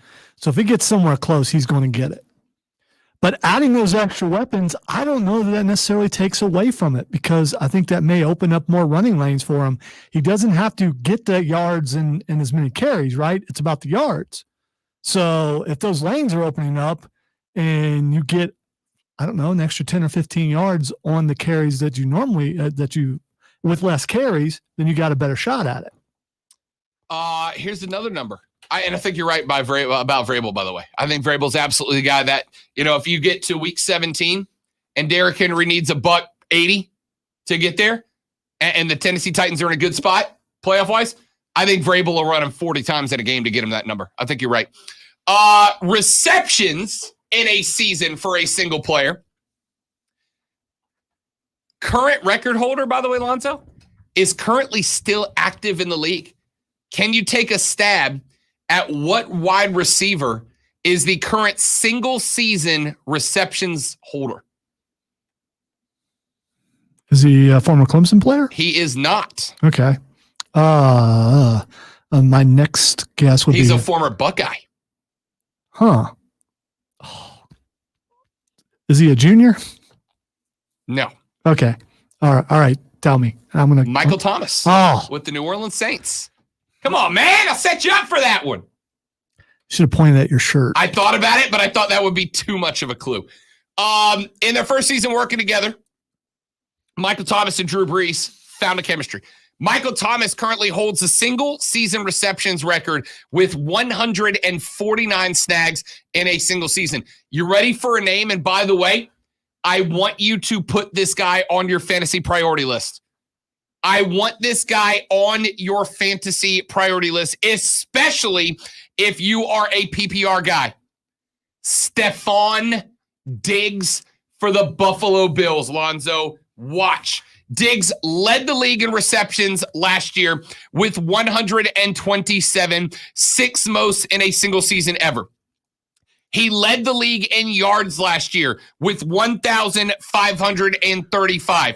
Emmanuel Sanders is there now. Remember, he had a good year with the Saints last year, especially when Mike Thomas was hurt. But John Brown, who was a stud for the Bills last year, he is gone. And who are his fellow wideouts? Cole Beasley, Isaiah McKenzie. Why have you heard those names? Because Beasley and Isaiah McKenzie are already in hot water, have already multiple times violated the league's COVID policies, refused to get the vaccination, I will bet you one or both of those guys will miss significant playing time because of the Rona this year, which opens up the field for Stephon Diggs. Lonzo, if you want to win your fantasy league this year, he is a sneaky good pick somewhere after the initial run of wide receivers. Watch that cat, because I think he might catch 150 balls plus this year in a 17-game season. Watch it. Stephon Diggs, write it down. Every time you say 17-game season, it's weird, right? Well, no, I just don't know that I think the records need to start this year. One texter agreed with you. Texter said 71-307. The NFL needs to close the record books on the old 16-game season chapter of the NFL. Any stats accrued from here on out should be in a record book for a 17-game season. Then if you'd like to compare the two eras, you could use averages per game. Works for me. Let's see. Texter says, if Rob asks the same question 16 times, definitely a trap. Texter says, Fran Tarkenton played 14-game seasons for 15 years and won 16-game season in his final year, a total of 226 games, and retired with 47,000 yards and 347 touchdowns. A new quarterback playing 17 seasons with play in 272 games. Now records are dead, meaningless. That's a 50-game advantage for one person. If you want to keep track of it that way, keep track of it that way. All right, when we come back, I got a few more records I want you to keep an eye on. In the final hour of the show, we start looking ahead to week number 1 of the college football season. We look back at week number 3 of the NFL preseason. All football in the final hour of the show. Rob Alonzo, it's ESPN Upstate.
Chat quiet today, y'all, on the old stream. We got 8 people watching, but nobody talking. It's weird. Imagine being in a room where 8 people are watching you, but nobody's saying anything.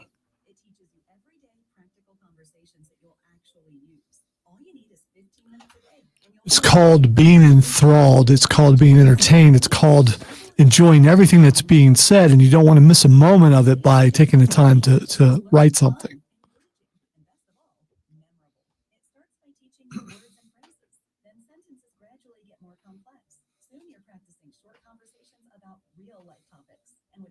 Languages to choose from and lesson topics like travel, business, relationships, and more, you'll be sure to learn what matters most to you. Babbel, language for life. Learn a new language with ease. Go to babbel.com to try for free. That's BABBEL.com. Babbel.com. How great is it when you get to choose your favorite movie to watch? Well, ZipRecruiter's Invite to Apply lets you pick your favorites from the best candidates. ZipRecruiter sends you qualified candidates, and you can easily invite your top choices to apply for your job. Lauren Webb, Senior Vice President of Talent Acquisition for Mindula Health, raves about ZipRecruiter's Invite to Apply. She says, I love that feature because we have a much higher follow-through rate if I invite candidates. Go to ZipRecruiter.com/KELLERMAN. Try ZipRecruiter for free. That's ZipRecruiter.com/Kellerman. 5G is here, but the big carriers want you to sign a pricey long-term contract to get in on the action. Well, no more, because Straight Talk Wireless has rolled out 5G coverage nationwide, with plans starting at just $35 a month with no contract. And get a Samsung Galaxy A32 5G for only $299, all on America's best networks. 5G coverage, 5G phones, less money. Straight Talk Wireless, no contract, no compromise. 5G capable device required, actual availability, coverage, and speed. This report is sponsored by Mattress Firm. Get a king bed for a queen price at Mattress Firm. Save up to $500 during the best Labor Day sale ever on top-rated brands like Sealy and Sleepy's. Plus, get a free adjustable base when you spend $6.99 or more. We're trophy hosts. Sorry, trophy winning hosts.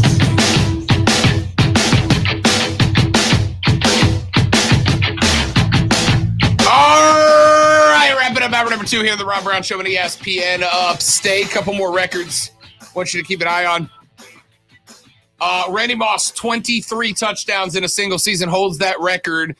Keep an eye on Devontae Adams. I told you earlier, Aaron Rodgers, I think, Lonzo, comes out with a chip on his shoulder, right?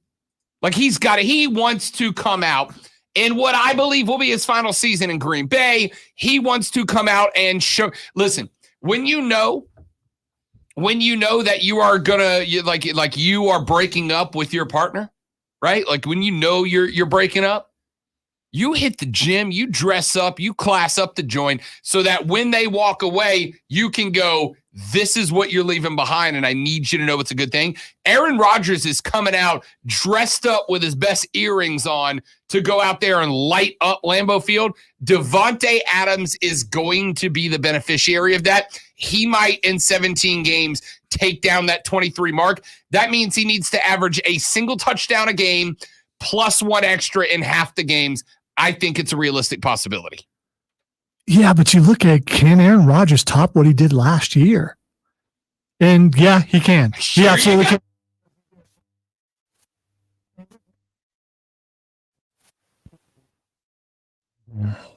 Can I get the breaking news sounder? We got actual legitimate breaking news.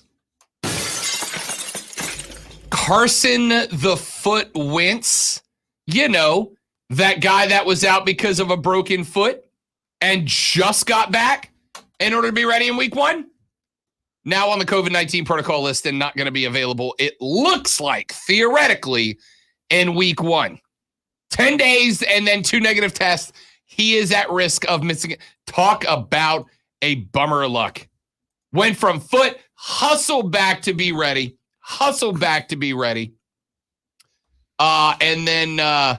And then gets on the COVID list. Last I checked, though, he's still a millionaire, so he's probably all right. Yeah, but I mean, those guys make it there because they want to be GOATs, right? Like they want to. Oh, I know the play. I'm just saying, I think the money helps ease the fact that you're sick or, hurt or something. I would like to know, but I believe so. Total yards per scrimmage in a single season. Here's the one I think you guys are going to be most excited about.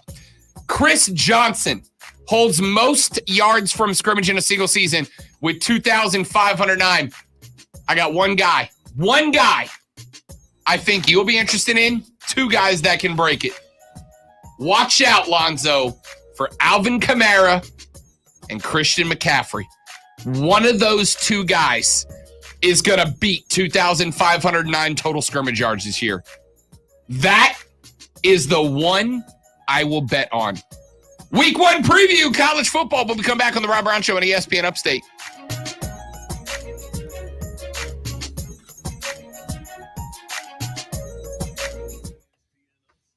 Texter says, what is the status on that dented metal sound effect?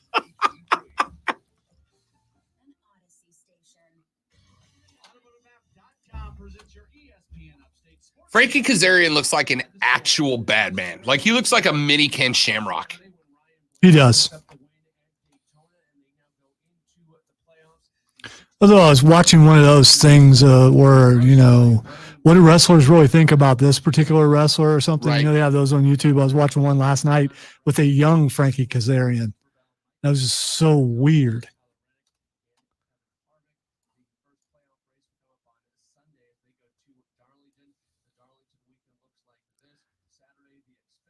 Young AJ, I can handle that. It's just no chin thing and shorter hair. But,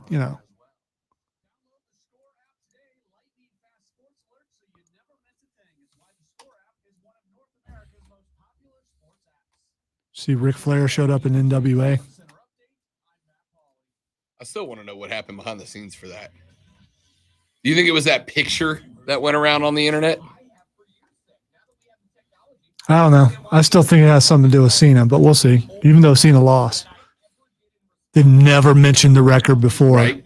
And the fact that they're starting to mention it, I still think Cena will win it here pretty soon at something. Even though he went away to do another movie. Is he gone for a while again? Is that I believe so, yeah. But he'll be back when that movie's done, when the next thing comes out. Well, he's got another movie about to come out. Like, I think it's on Netflix or something. If it's the one I'm thinking the one about. he's working on or the one that just dropped? No, he's got a theater movie that just dropped, the Vacation Friends or whatever. Yeah, I thought that was like on Netflix. I just saw a preview for it, I think yesterday. I just caught the end of it. Looked pretty fun. All right. It looks like it looks like an adult teen comedy. Yeah.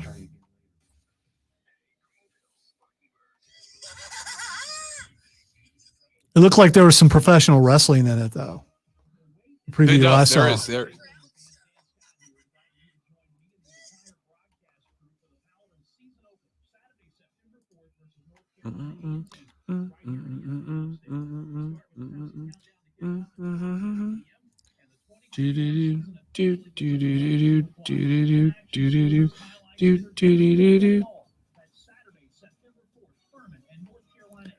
Come on.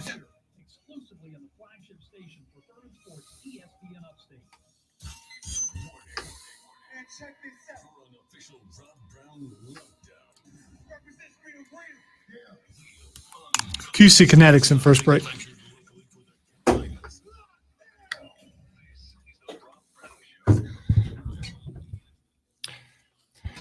Texter says, what is the status on that dented metal sound effect? We have dented news. Again, I got. When you.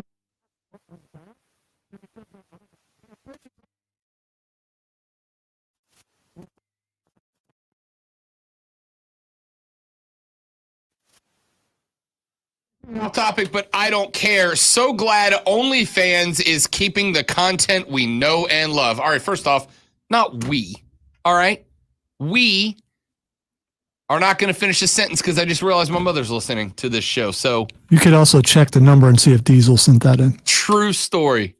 Texter says ESPN logic is sound on that Stephon Diggs pick, Rob. Yeah, I know. I appreciate it. I'm telling you. Stephon Diggs needs to be on your must draft list. All right?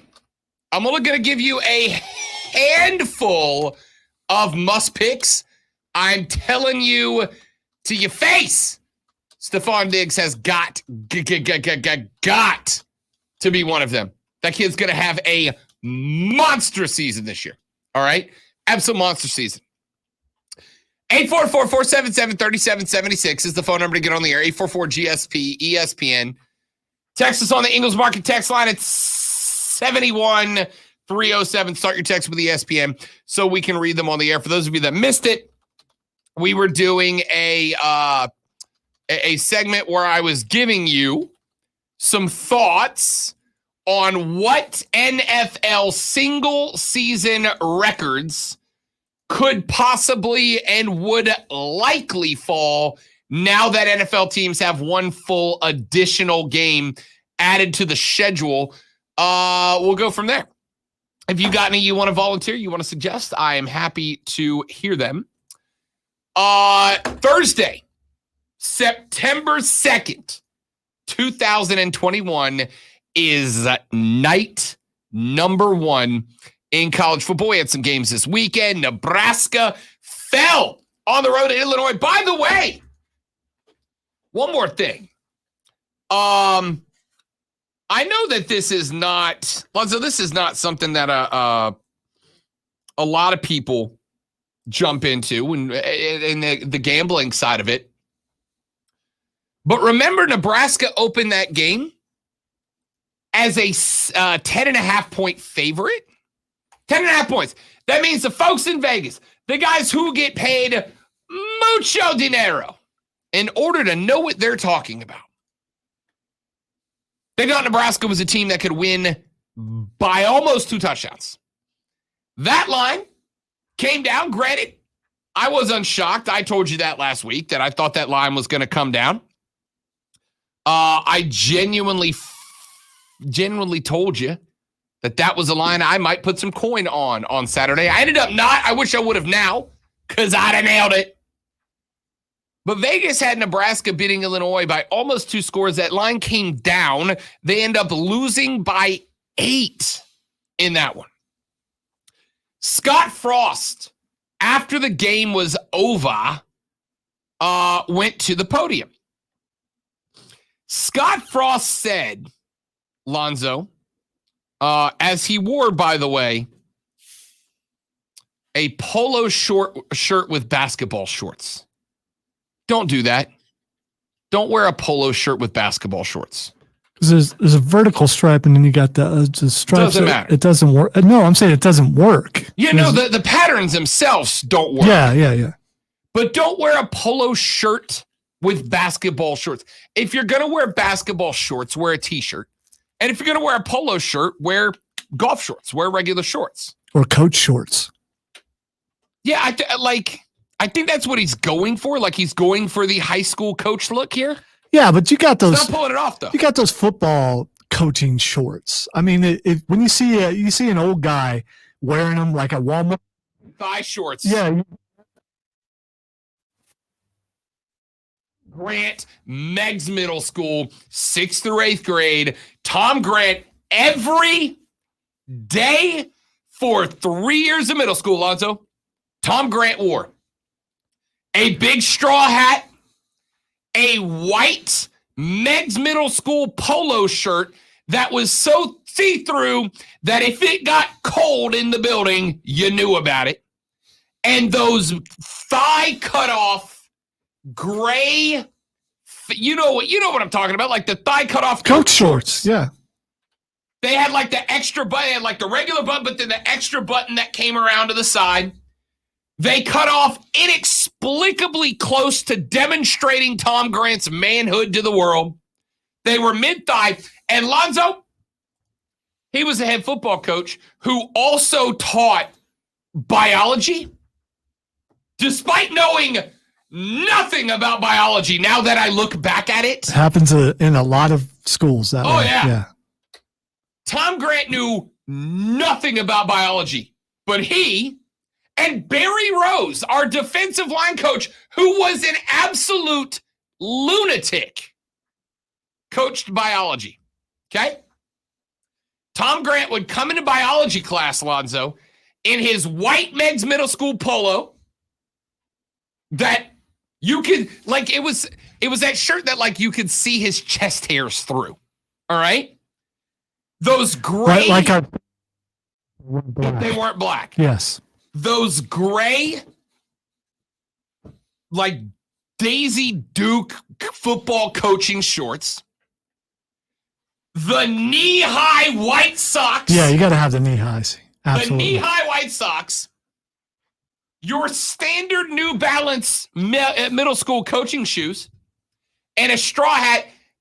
And Lonzo in biology class, his freaking whistle with a pen and a piece of paper clipped onto the whistle chain. So when he would blow the whistle in biology class.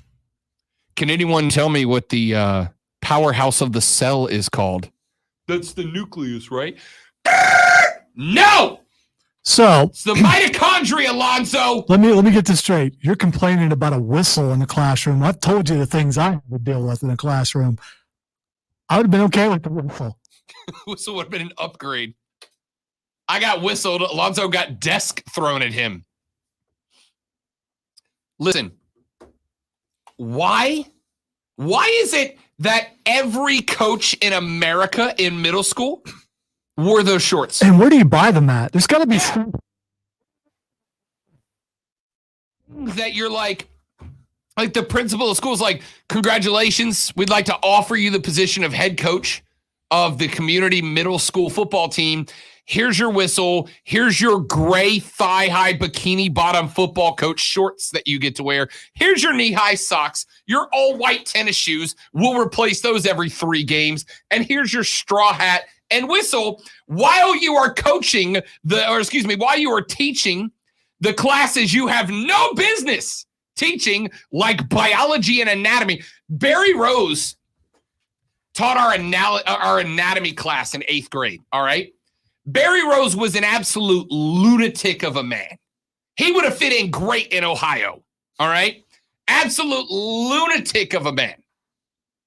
Barry Rose, I remember in anatomy, this was his idea in day number 1 of anatomy class, 8th grade. And I remember this because 4 days into 8th grade in anatomy class, and this was the anatomy that, like, you know, the jokes are coming anatomy from high schoolers or from middle schoolers, right? 4 days in, there were so many complaints about Barry Rose that he got replaced as the anatomy teacher, to the point that I'm pretty sure he did this crap on purpose to get kicked out from being an anatomy teacher. Day number 1, we walked into anatomy class, and he had written down on the board every word out of the book that an 8th grader is going to repeat and go, every word. And you know what he made us do? As a class, he would bring every student up to the board and make them read every single one of those words, one by one, by one, by one, by one, by one, by one, by one, in front of the class through the whole board. And if one person laughed, we went back to the first kid in class, and they had to go up there and read every anatomical term off the board, one by one, by one, by one, until the entire class read the entire freaking dictionary of anatomical language off the board without a classroom full of 8th graders laughing. It took us, Lonzo, 3 days to get through that. Did you have it all memorized after the 3 days? I mean, they're not really words we didn't already know. All right, you know so it was an effective teaching. It was an effective way of getting him not teaching anymore, is what it was. Texter says, is that the same lunatic that wanted you to play with a broken hand finger? It was not no, it's not. It's a different coach. This was my defensive line coach in middle school. Wait. Broken hand finger? Yeah, but what other kind of finger? Metatarsal. Okay. It was my thumb, actually. No, you're missing the point. Oh, it's broken like hand finger. Right. I mean, well, you can only have broken hand / finger. Okay, because you can only have fingers on your hands. As far as, go ahead. All right, weird. Anyway, No, this is a different. Are all defensive line coaches insane? I'm just realizing this. All of my football coach horror stories come from my defensive line coaches. I think all line coaches, period. Just line Offense coaches in or general? defense, yes. Defensive line coaches are nuts. So Barry Rose was middle school. Coach Arthur was my high school coach, and he's the one when I ripped every ligament and tendon in my thumb, which you can still see the scar tissue bump on my thumb. For those of you on the stream, you're welcome. I don't know why you'd want to, but you can. Yeah, absolutely. You want to see some of that. That's amazing. He's the one that when I ripped every ligament and tendon in my thumb, and it was literally dangling off my hand, like you could hit it and it would just swing back and forth, right? He's the one that said, "I know it hurts, Brown, but out here we don't show pain. Get back in there." I'm like, "Coach, I can't get in a 3-point stance because my thumb don't work." So did the coach actually sound like Jesse Ventura, or was it just your recollection? Because that was a pretty dead on Jesse Ventura. He was kind of that dude was in his 70s and was out of bleeps to give. You know what I mean? Like he had just reached that point where he didn't care. Like he struck me as the dude that was waiting for a parent to come to practice and complain. Like he was waiting for it to happen. Be amazed as you get older how close you get to being that. Well, and on top of that, like the dude had some like family issues. All right. Like very publicly known family issues. So when I ripped every ligament and tendon in my thumb and it was dangling off, and I said, "Coach, I don't think I can. Out of here, we don't show pain. Get back in there." Literally, Lonzo, I remember because I played right side defensive end, right? I was a right side defensive end at the time, and we were running 11-on-11 drills when this happened. And I went down to get into a 3-point stance, and I could not do it. 3-point stance, you put the fingers down, and then the thumb supports the weight. I couldn't do it because my thumb couldn't hold anything. Rob, you shouldn't put weight on your hand. The hand is just kind of a guide there. People should be able to walk over and move your hand, and you still should be able to be in your stance. not a defensive end. Not a defensive end. Your weight goes forward so that when you come, you're coming forward and straight down and off the ball. You should not be coming, straight forward, off balance like that. You put your leg back. No. Well, then why put the hand down? Thank you. That's my point. Because it looks pretty. As an offensive lineman, I agree with you because an offensive lineman 90% of the time are you need to be. I need as a defensive end. If I look forward as a defensive end and I see you as an offensive tackle, and I see that you have your weight on your hand, I've already beat you. I agree with you on that. I've already beat you if I see the weight on your hand. Why is your hand in the ground as a defensive end?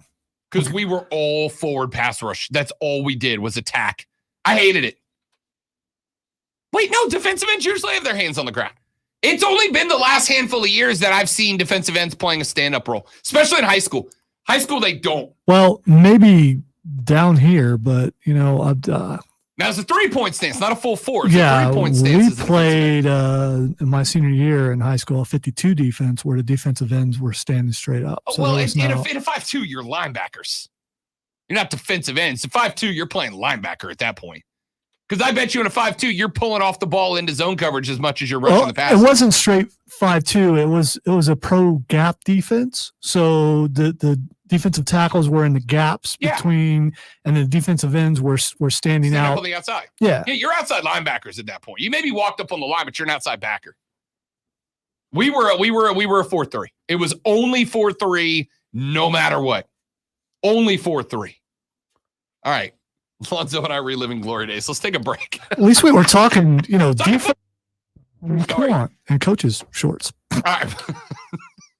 All right, did you guys have coaches that wore those shorts? Like everybody did, right?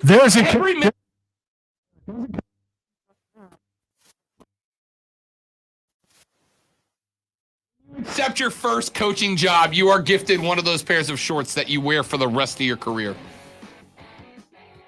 Those are the only athletic shorts that you can wear a polo shirt with. Take a break. Back after this. Week 1 preview on the Rob Brown Show. It's ESPN Upstate. QC Kinetics.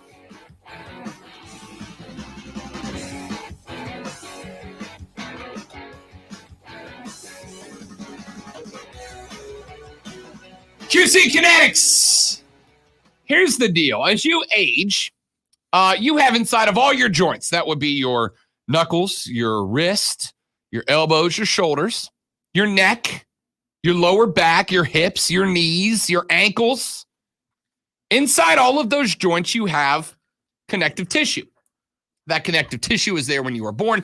And when you're younger, that connective tissue can regenerate itself. So, yeah, your joints are okay.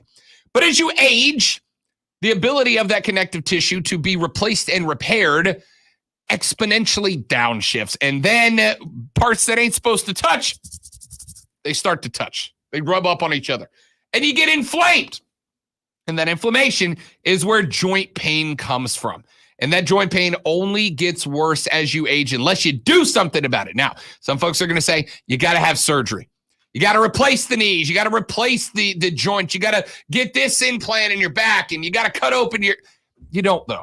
All right? What you got to do is you got to call QC Kinetics in Greenville and Asheville at 864-448-3772, 864-448-3772. Call QC Kinetics, chat with them, and let them tell you how their non-surgical regenerative therapies can help you. They can help your body learn to regenerate and repair that connective tissue without drugs, without steroids, without anesthesia, without being put under in an outpatient procedure. You get it? You go back to work. It's just that simple. Go to the website at at QCkinetics.com, QCKINETIX.com, or call QC Kinetics at 864-448-3772. Mention the Rob Brown Show. Get that first consultation for free. It's our friends at QC Kinetics. Texter said, I would rather listen to you guys argue about the three-point stance than talk about Jake Paul.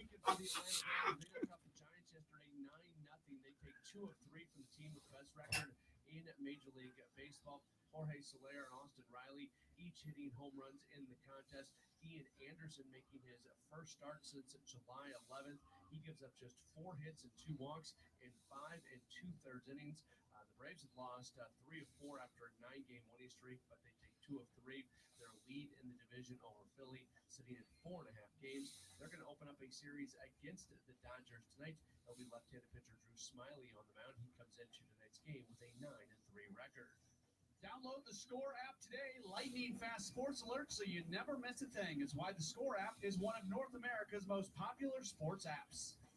With your ESPN Upstate Sports Center update, I'm Matt Pauley. High school football fans, I'm Cole Bryson. Get the scores, discussion, interviews, and more on the Saturday Morning Scramble powered by Downers Federal Credit Union. Every Saturday from 8 to 10 a.m. In reverse, Wayne Meadows, right side. Touchdown, Wayne Meadows. It is a one-score game. Saturday Morning Scramble, ESPN Upstate, everywhere on the Odyssey app. Powered by Ingles Markets. Official grocery store of the Saturday Morning Scramble. Hey, it's Bill Donovan from Breakaway Honda. Right now, we're having the great big Breakaway Honda SUV sale. We have brand new Honda SUVs with financing as low as 0%. Plus, Breakaway has the largest selection of new and used Hondas in the upstate. Easy financing, more for your trade-in, always a low-stress experience. Number one for a lot of reasons. You never have to settle for less at Breakaway Honda. 330 Woodruff Road or breakawayhonda.com. Hey, it's ESPN Upstate's Mark Ryan. Join me at Ingles Markets this and every Thursday from 3 to 7 with a special live edition of Offsides with Mark Ryan. This Thursday will be at 429 East Main Street in Liberty. Brought to you by Ingles Markets on ESPN Upstate. Feel all eyes on you as you flex the newest Samsung Galaxy Z Fold 3 5G or Z Flip 3 5G. They come in statement-making colors and literally stand on their own, so you can take hands-free selfies and videos. Shop now at Samsung.com. Audio connection and availability behavior at check with carrier. This feature sponsored by Navage. Worried about what you're breathing in with each breath? So, in that picture, that I don't we even know took, what happened there, but it looked violent. the chair was stuck up under. Oh, okay. The armrests were like stuck up under. And that picture we took after we won our hardware, I was holding the trophy up in front of my face and looking through it. Mm-hmm. And I was trying to hold it like Diamond Dallas Page, like that. But because of the size of the trophy, my hand split out like this. And I recognized that I unintentionally did the "do you" sign. And somebody pointed it out to me this weekend, and now I have to go delete every copy of that photo. I didn't take it that way. But, you know, if it bothers you, you probably shouldn't do that. Or just get creative with Photoshop and make it look like something else.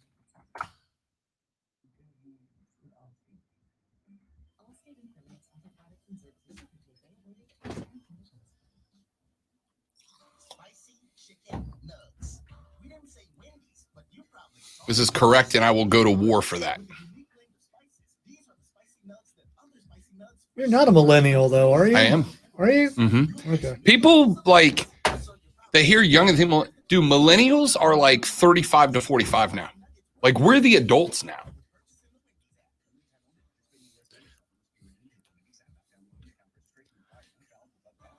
Can you still be a Gen Xer when you get your 50s? Because Gen X sounds cool. It doesn't when you're, you know.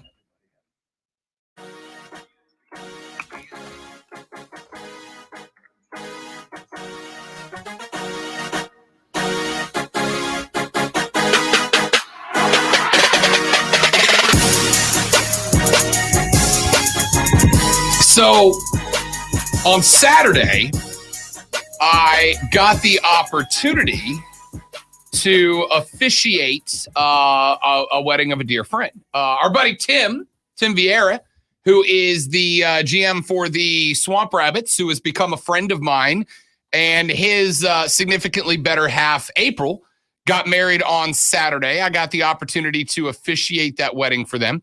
Lonzo, I don't know if you saw the jacket that I have added to the collection. Next year's Star Wars jacket is already set. Yeah, I saw it. It's a nice jacket. It's a great jacket. I got a green crushed velvet jacket in order to officiate. Does somebody else hate it, though? I think that's the... No. Oh, I don't know, She though. likes it. I don't know, though. She likes it. Do you want that approval? Yes, because you should have seen the other options that I was trying to go with. Okay, so what happened was I realized that I had broke out the jacket that I wore to the Star Wars. I've worn it too many times this year. It's been my go-to for everything, and I decided to switch up. But because of her vilification of that particular jacket, I'm sure the right page here. Because of her vilification of that particular jacket, I was like, why don't you come with me to pick out a new one? Why don't you come with me to pick out a new jacket? And she did. And this was our compromise, was the crushed green velvet jacket. The other option I had was black with these like neon red roses all over it. There was one that I really wanted. And this was a no, not just from her, but she also legitimately texted a picture of my mother to get my mother to tell me no as well, was a black tuxedo jacket, Zoe. But the lapel and the pocket covers were rattlesnake skin. Dude, that sounds cool. Thank you. Now, anyway, as we were doing this, that's your ring announcer attire, really. I mean, so I'm so glad you said that. Yeah. So I officiated the wedding. And by the way, Texture says, I would rather listen to you guys argue about the merits of the 3-point stance than talk about Jake Paul. I would rather do that, Texter. I would rather do that.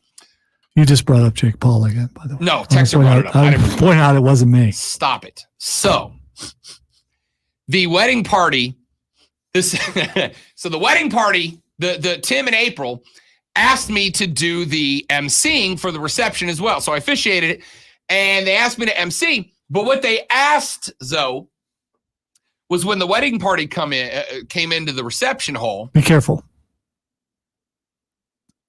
Go ahead. I mean, don't if you're going to don't say any catchphrases or anything. No, not that. Okay, I'm just No, when they asked me to introduce the wedding party professional wrestling style.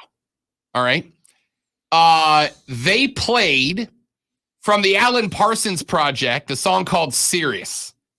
Chicago Bulls. There you go, my man. The Alan Parsons Project Serious is the Chicago Bulls intro music from back in the Jordan days. And they had me introduce each one of the wedding party. Sorry. So anyway, I go through this whole thing.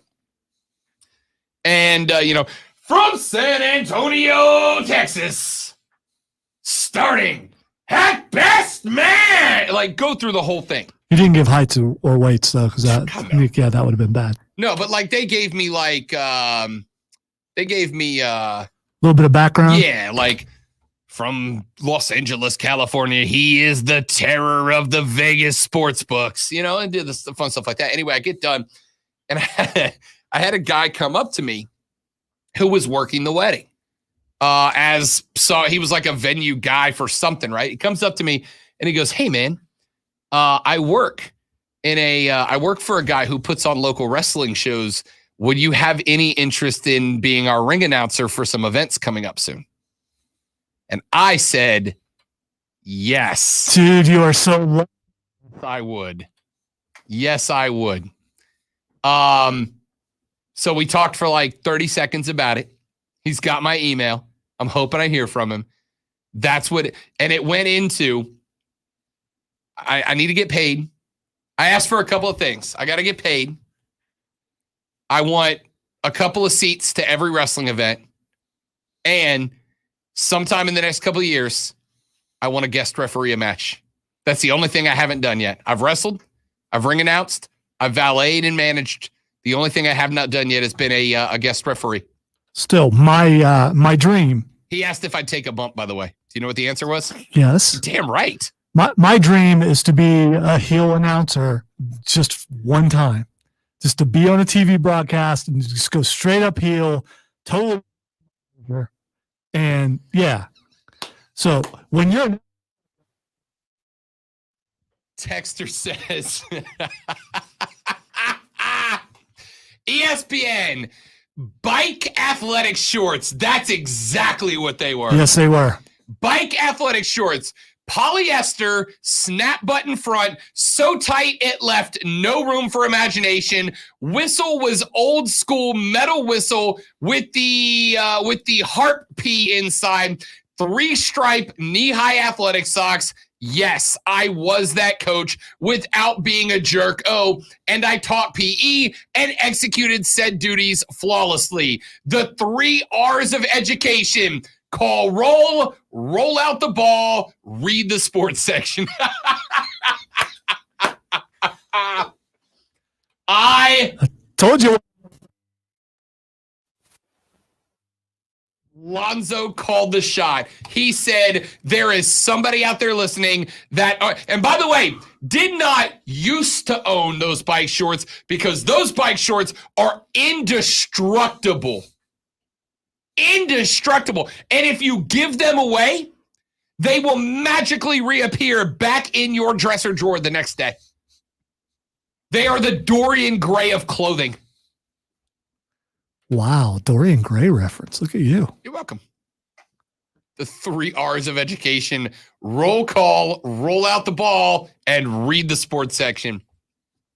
All right, when we come back, ladies and gentlemen, I am going to defend Bryson DeChambeau. I am going to defend. He has been just getting some crap lately. I am going to defend Bryson DeChambeau for something that happened yesterday at the BMW Championship. That's next on the Rob Brown Show on ESPN Upstate. Wouldn't shock me if I didn't know who that coach was, because I know a couple who actually listen. Yes.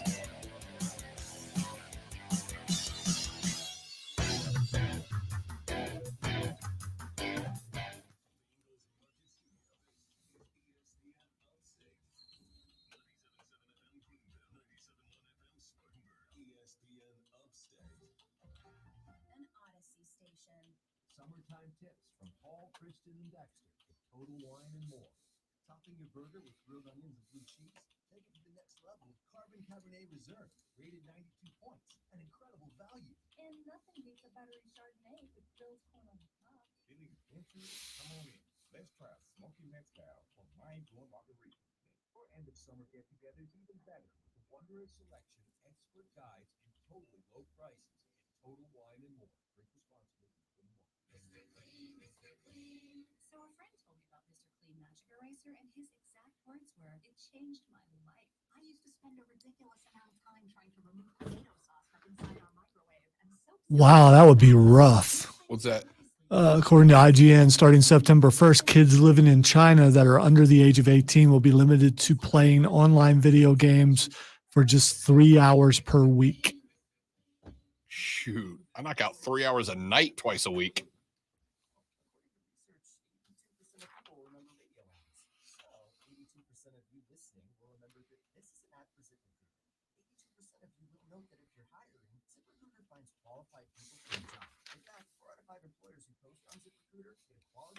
We should wear coach's shorts to bowling.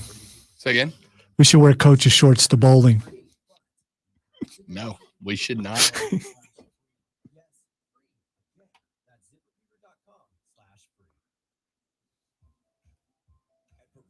All right, we should tell Diesel that we're wearing coach's shorts to bowling That's and a not better wear idea. them. That's a better idea.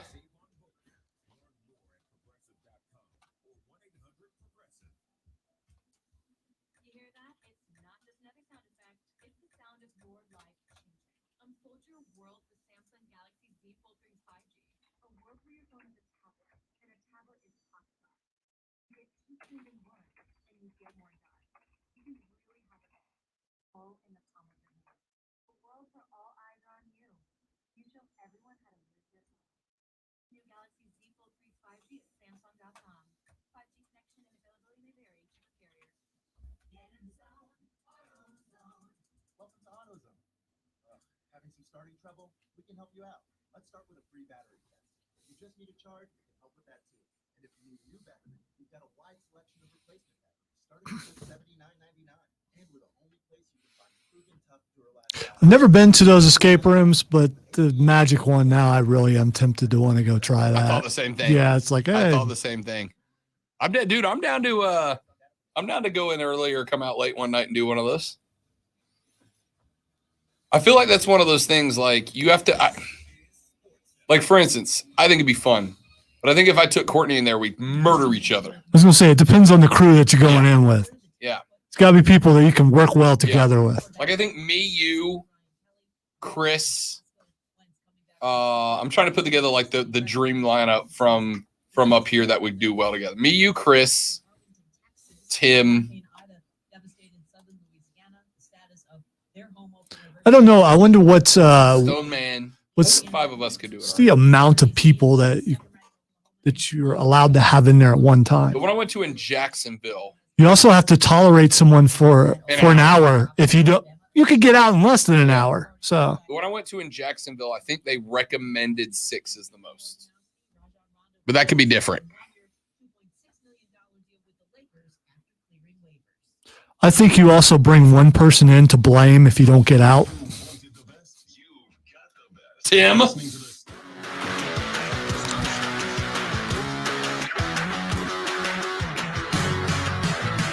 Clip number 4, if you don't mind, please, Alonzo. So, Bryson DeChambeau and Patrick Cantlay are fighting it out at the BMW Championship yesterday in what turned out to be an incredible finish to that golf tournament. Bryson DeChambeau logged a 27 under for the tournament, ... and lost to Patrick Cantlay. Second lowest scoring round would have been a 59. He missed a 6-footer for a 59 on Friday. Ended up shooting 60. All right. Bryson DeChambeau, however, on Sunday things were not quite as smooth. Not just with his performance, which really wasn't bad, but with Cantlay and with the fans. DeChambeau and Cantlay were on the 14th hole, and Bryson DeChambeau was set up for his shot. He was about a $120 out, $130 out, setting up for the shot, and he's over the ball. Patrick Cantlay on the other side of the fairway, and Cantlay, who, by the way, PGA officials had told these guys to pick up the pace of play, that they were going too slow, and especially because it looked like they were going to need a playoff, let's pick up the pace of play. So Patrick Cantlay started walking towards the green, and this happened. Patrick, can you stop walking? No, he just asked Patrick Cantlay to stop watching, didn't he? He certainly did, yeah. Been a great one, bud. So Bryson DeChambeau asked Patrick Cantlay, Patrick, can you stop walking? Because Cantlay was walking on the other side of the fairway. Can you stop walking? He was on the ball, over his shot, pulled back off the ball, and then said, hey, Patrick, can you stop walking? Now, a lot of people started sniping at Bryson DeChambeau for that. What a this, what a that. For having the audacity to end up in that situation where he asked another golfer to stop walking. I'm going to go ahead and tell you, you don't have to like Bryson DeChambeau, but that ain't the spot to get mad at him, okay? It's just not. Now, I have been on the record many times saying that I think there are a lot of professional golfers who are quite pretentious, who get a little stuffy, a little carried away. That is why, traditionally, I liked the young guys that changed the game up a little bit. All right? I like Bryson DeChambeau. I like him because he's got an attitude and he takes a scientific approach to the game. A lot of guys go, you got to feel the golf course. You got to feel it. Bryson DeChambeau's like, nah, bro. I got trigonometry, son. That's what I'm going for. And I like that. I respect that. But there are some elements of golf that ought to stick around. For instance, when your opponent is lining up to hit a shot, don't do anything. That's the way it works, right? That's the way it works. Guys, Patrick Cantlay was walking ahead of Bryson. Do you want to, all right, if you are a patron at a club and a guy is setting over his ball about to make the shot and you start walking across his field of vision, you will be removed from the golf tournament. The other golfers don't get treated differently. Bryson DeChambeau was set up over his shot. Patrick Cantlay was walking across his field of vision, and Bryson DeChambeau asked him to stop. There's nothing wrong with it. You can get mad at Bryson for being petulant because, yes, at times, Bryson DeChambeau's petulant. I got news for you. Bryson DeChambeau doesn't like losing. And he doesn't like struggling.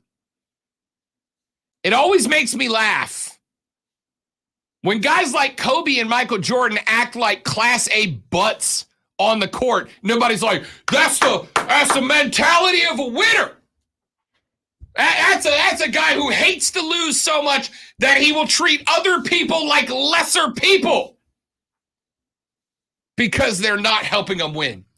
But then Bryson DeChambeau does it, and everybody's like, "What a jerk!" I was why we got ESPN on here at the station, and before the last segment of whatever debate show was on last, Jalen and Jacoby or First Take or whatever it was, one of the last questions they asked was, "Is Bryson's behavior getting old?" Asking a guy not to walk across your field of vision is petulant? I am not a big golf guy, and I don't see a problem with it. It's a distraction. You know, if it was Tiger Woods,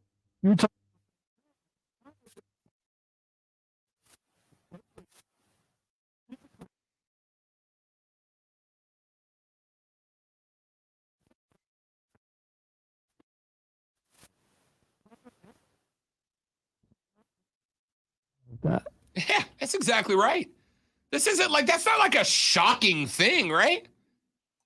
That's not like a shocking thing. That's not like I can't believe he asked him. Are you kidding me? If somebody, if Tiger was hunting down a win in the final tournament of the year, by the way, a tournament that impacts FedEx Cup points and therefore Ryder Cup rankings, right?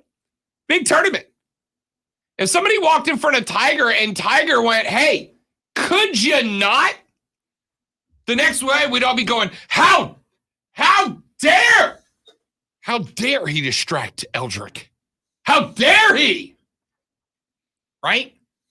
Because that's golf. Texas says, I don't think there's much about this situation to be mad at. However, you can't deny he's a huge butt about stuff. That's a direct quote. Well, you know what? I think people are judging tone about it.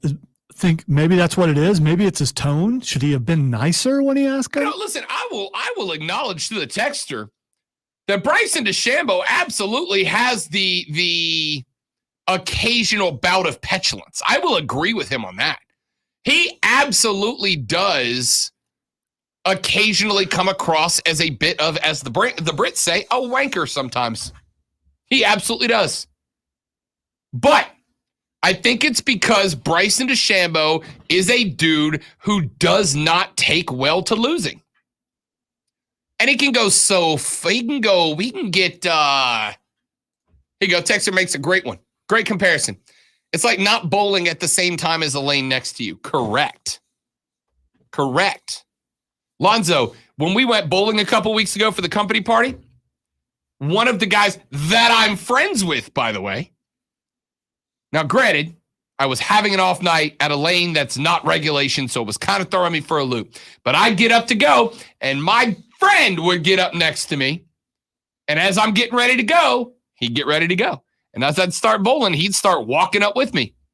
And I'm like, dude, what are you doing? Yeah, there's an etiquette to bowling. They're absolutely right. If you see that person step up, they're up to the line first, they've got their ball, you just take a step back and wait for them to go. Yeah. Just hang out, man. Just chill, bro. Don't walk in front of the guy coming up with a swing. Don't bowl next to the guy that's bowling. It's real simple rules. Except for in a couple of weeks when we start bowling on Thursday nights, which we're going to give you some details pretty soon, and Diesel's up there to bowl. Then distract him. We're going to be on either side of him, walking up with him. And It was his idea, by the way. It was. It was his idea. Yeah. He did it to himself. We were going to do it anyway, but now he is. But now I get to blame it on him. Stoneman's Bad Bowlers Club. We're going to have details about how you can come bowling with me, Lonzo, and Diesel in the next couple of days. So stay tuned for that. But yeah, listen, I am 100% here. I am 100% here for dragging guys who deserve to be dragged for being petulant, right? But this is not the moment for that. What Bryson did is pretty standard golf. That's a pretty don't walk in front of me while I'm trying to hit a shot that could determine whether I win or lose a $1 million tournament. Lonzo, I got to tell you, I'm a pretty non-confrontational guy, yeah? I avoid confrontation, as Lonzo has seen me do. If you come up to me, I'm just like, okay, all right, because I avoid confrontation. But I got to tell you, if I was about to hit a 140-yard 8-iron with $1 million on the line, and somebody walked on my line, me asking them politely to stop walking would be like the chillest reaction to a 7-figure shot. Let's take a break. When we come back, Twitter trending topics to wrap it up on a week 1 of College Football Monday, baby. Rob Lonzo, you, it's ESPN Upstate.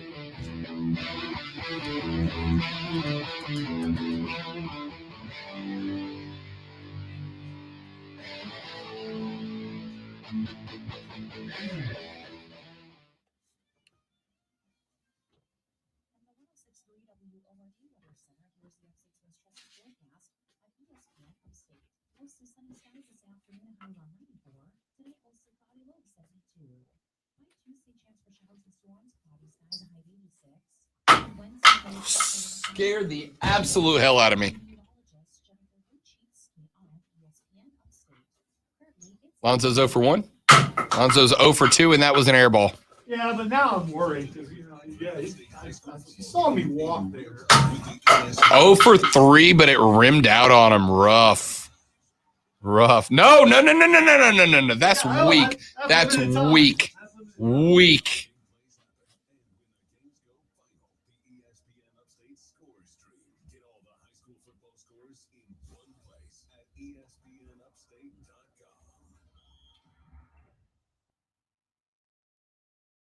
Fine. I'm filling the bottle now. I'm missing the bottle now. You can get a head start on shaping what's to come. See how Square can connect every side of your business by visiting Square. Finally.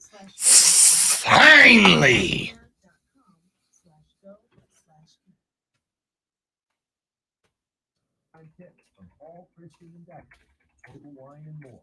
Top burger with grilled onion and blue cheese. Take it to the next level. Carbon Cabernet Reserve, rated 92 points. An incredible value. And nothing beats a battery Chardonnay with grilled corn on the cob. From now on, I will announce my shot before I take it. So, yeah, I saw. Okay. I'm not quite sure what it is, though. Me either. So, I'm not sure I absolutely hate it either because I don't know what it is. So, I looked up the company that makes that shirt, Robert Graham Shirts. And I've come to the conclusion that it's a high-end clothing collection.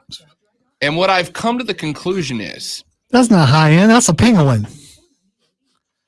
Is that this is a guy who was like, I'm going to make shirts for boomers who refuse to give up their youth, right? Like, well, as an older person who would never wear a shirt that makes them look like such a thing, I am appalled. Lonzo, it's one thing to wear a shirt that gets you to stand out.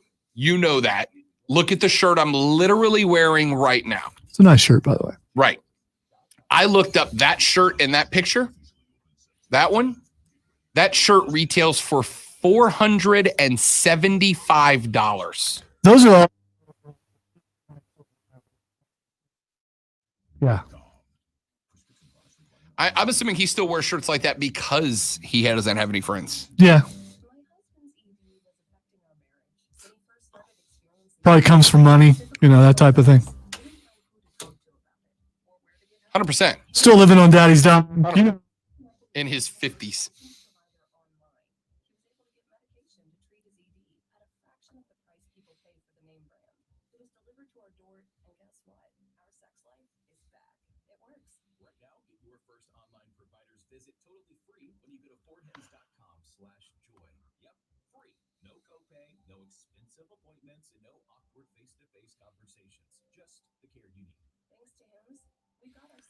See, Keegan, that's an idea, but if you take someone you can't stand with you, they will just get on your nerves to where you can't concentrate to get out of there. The woman I dated in Jacksonville and her family and I did one of these. And her mom was one of those people that knows better than everybody else in the room about every situation. And I am an elitist, haughty academic intellectual with zero patience. If our relationship hadn't already been doomed, that day in an escape room would have doomed it. Because at one point I told her mom to, and you know me, I am not this guy. But we had 55 minutes done, 5 minutes and like 2 puzzles left to solve. And I looked at her mom and went, I'm smarter than you. Sit down.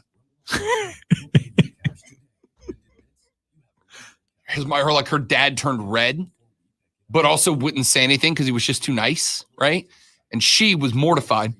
And I was like, I don't think you understand. We had 5 minutes to solve 2 more puzzles, or we didn't get out. And I book with me holding a sign that says, we didn't escape. Screw that. Time for Twitter trending topics.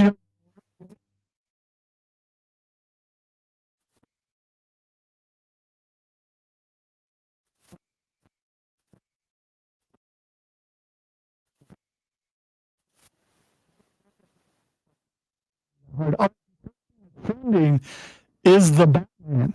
The Batman. No idea what's trending, to be honest with you. All right, here's why it's trending, and this is an annoying thing that people feel like they have to do. They're comparing the Batman trailer to the No Way Home trailer. Because DC versus Marvel. And it's trending. Now I haven't seen the trailer yet. I saw the OG trailer. They drop a new one, I'm assuming? No, it's the same one. Same one. Okay, I saw the OG trailer. I don't hate it. I got to tell you, it's probably the most excited I have been about a Batman trailer since Nolan film Numero Dos. I was like mildly excited about the first one, but also like I don't get my hopes up about Batman movies anymore because I don't want to be hurt, right? Same with any DC property. And then number one was really good. Dark Knight Rises was really good, so I got really excited about number two. This is I gotta tell you, I like this preview. I like the direction they're taking the Batman. But there's no need to compare it to No Way Home because they're two different kinds of characters for one thing. And the other thing is you can like DC and Marvel. You can. Yeah, I know. I do it all the time. There's no law that says you can't. And along those lines, we got other things. But since it's also, I got told, by the way, that this Batman is a horror movie. Like it's a horror movie around Batman, which I am excited about. Kind of noir goth type thing. It's a detective thing. Yeah, it's a detective movie, but from what I understand, supposed to be. It's like a brutal murder mystery starring the Batman. So I'm pumped about it. Yeah, I'm looking forward to it. This is a theater movie. Along the same lines, Dark Side is trending. Dark Side. I don't know why I did that. That was unnecessary. Yeah. What a wasted character in that Justice League. Because those same people are comparing Dark Side to Thanos. Thanos is better. Thanos is better. And I'm not saying a better character. I'm saying in those two movies because Justice League was not a good movie. Even the Snyder Cut was better than the OG.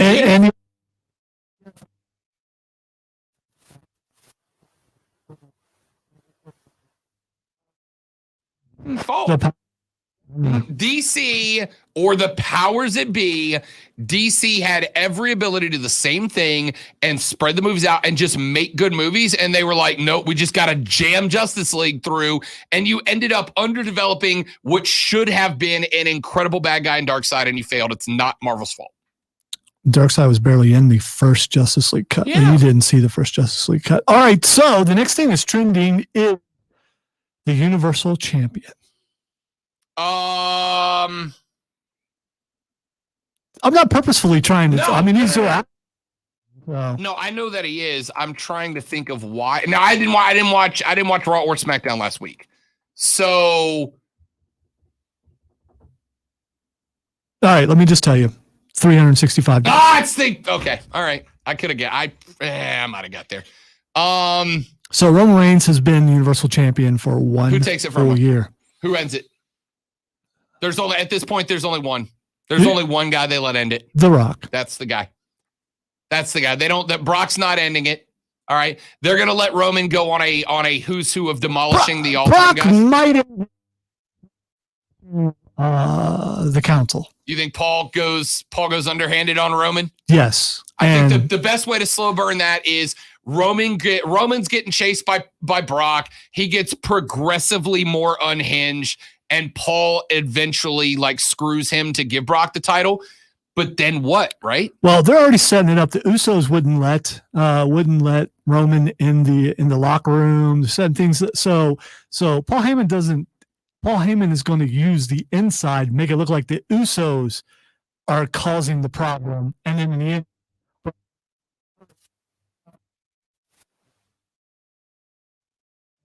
Time for a little more. Ed Asner is trending. Ed Asner passed away over the weekend. An absolute comedic legend. So Ed Asner, aside from being famous, the Mary Tyler Moore Show way back in the day. Which, by the way, you youngins, listen to Uncle Rob. If you have never gotten the chance to watch the Mary Tyler Moore Show, go back and watch it, dude. It is comedy friggin' gold. All right. The Ed Asner on the Mary Tyler Moore Show was great. He also, somebody just asked, did you just snap? Yes, we're talking about Thanos. He also was the voice of Carl from Up. All right. Yes. Lonzo, the first 4 minutes of Up are the best love movie that's been made in a dozen years. Such a depressing movie, though. It's not It at is. all. It is to me. It makes me sad. You are so backwards sometimes. It's so There's sad. no hope in A New Hope, which is literally yes, there was. Up No, is no. One. One. Which leads to a movie called A New Hope, where the hope comes from Rogue One. Anyway, point is, watch that movie again. It's fantastic. And Disney Plus has a series of short movies coming up. One features Doug the dog from Up, who is a great comedic character, and Ed Asner's voice is in that. It will be our last bit of work from him, and it's going to be great. That's it for the show. I'm Rob. He's Zoe. This is the Rob Brown Show. Mark Ryan, Diesel up next right here on ESPN Upstate. Later, brother.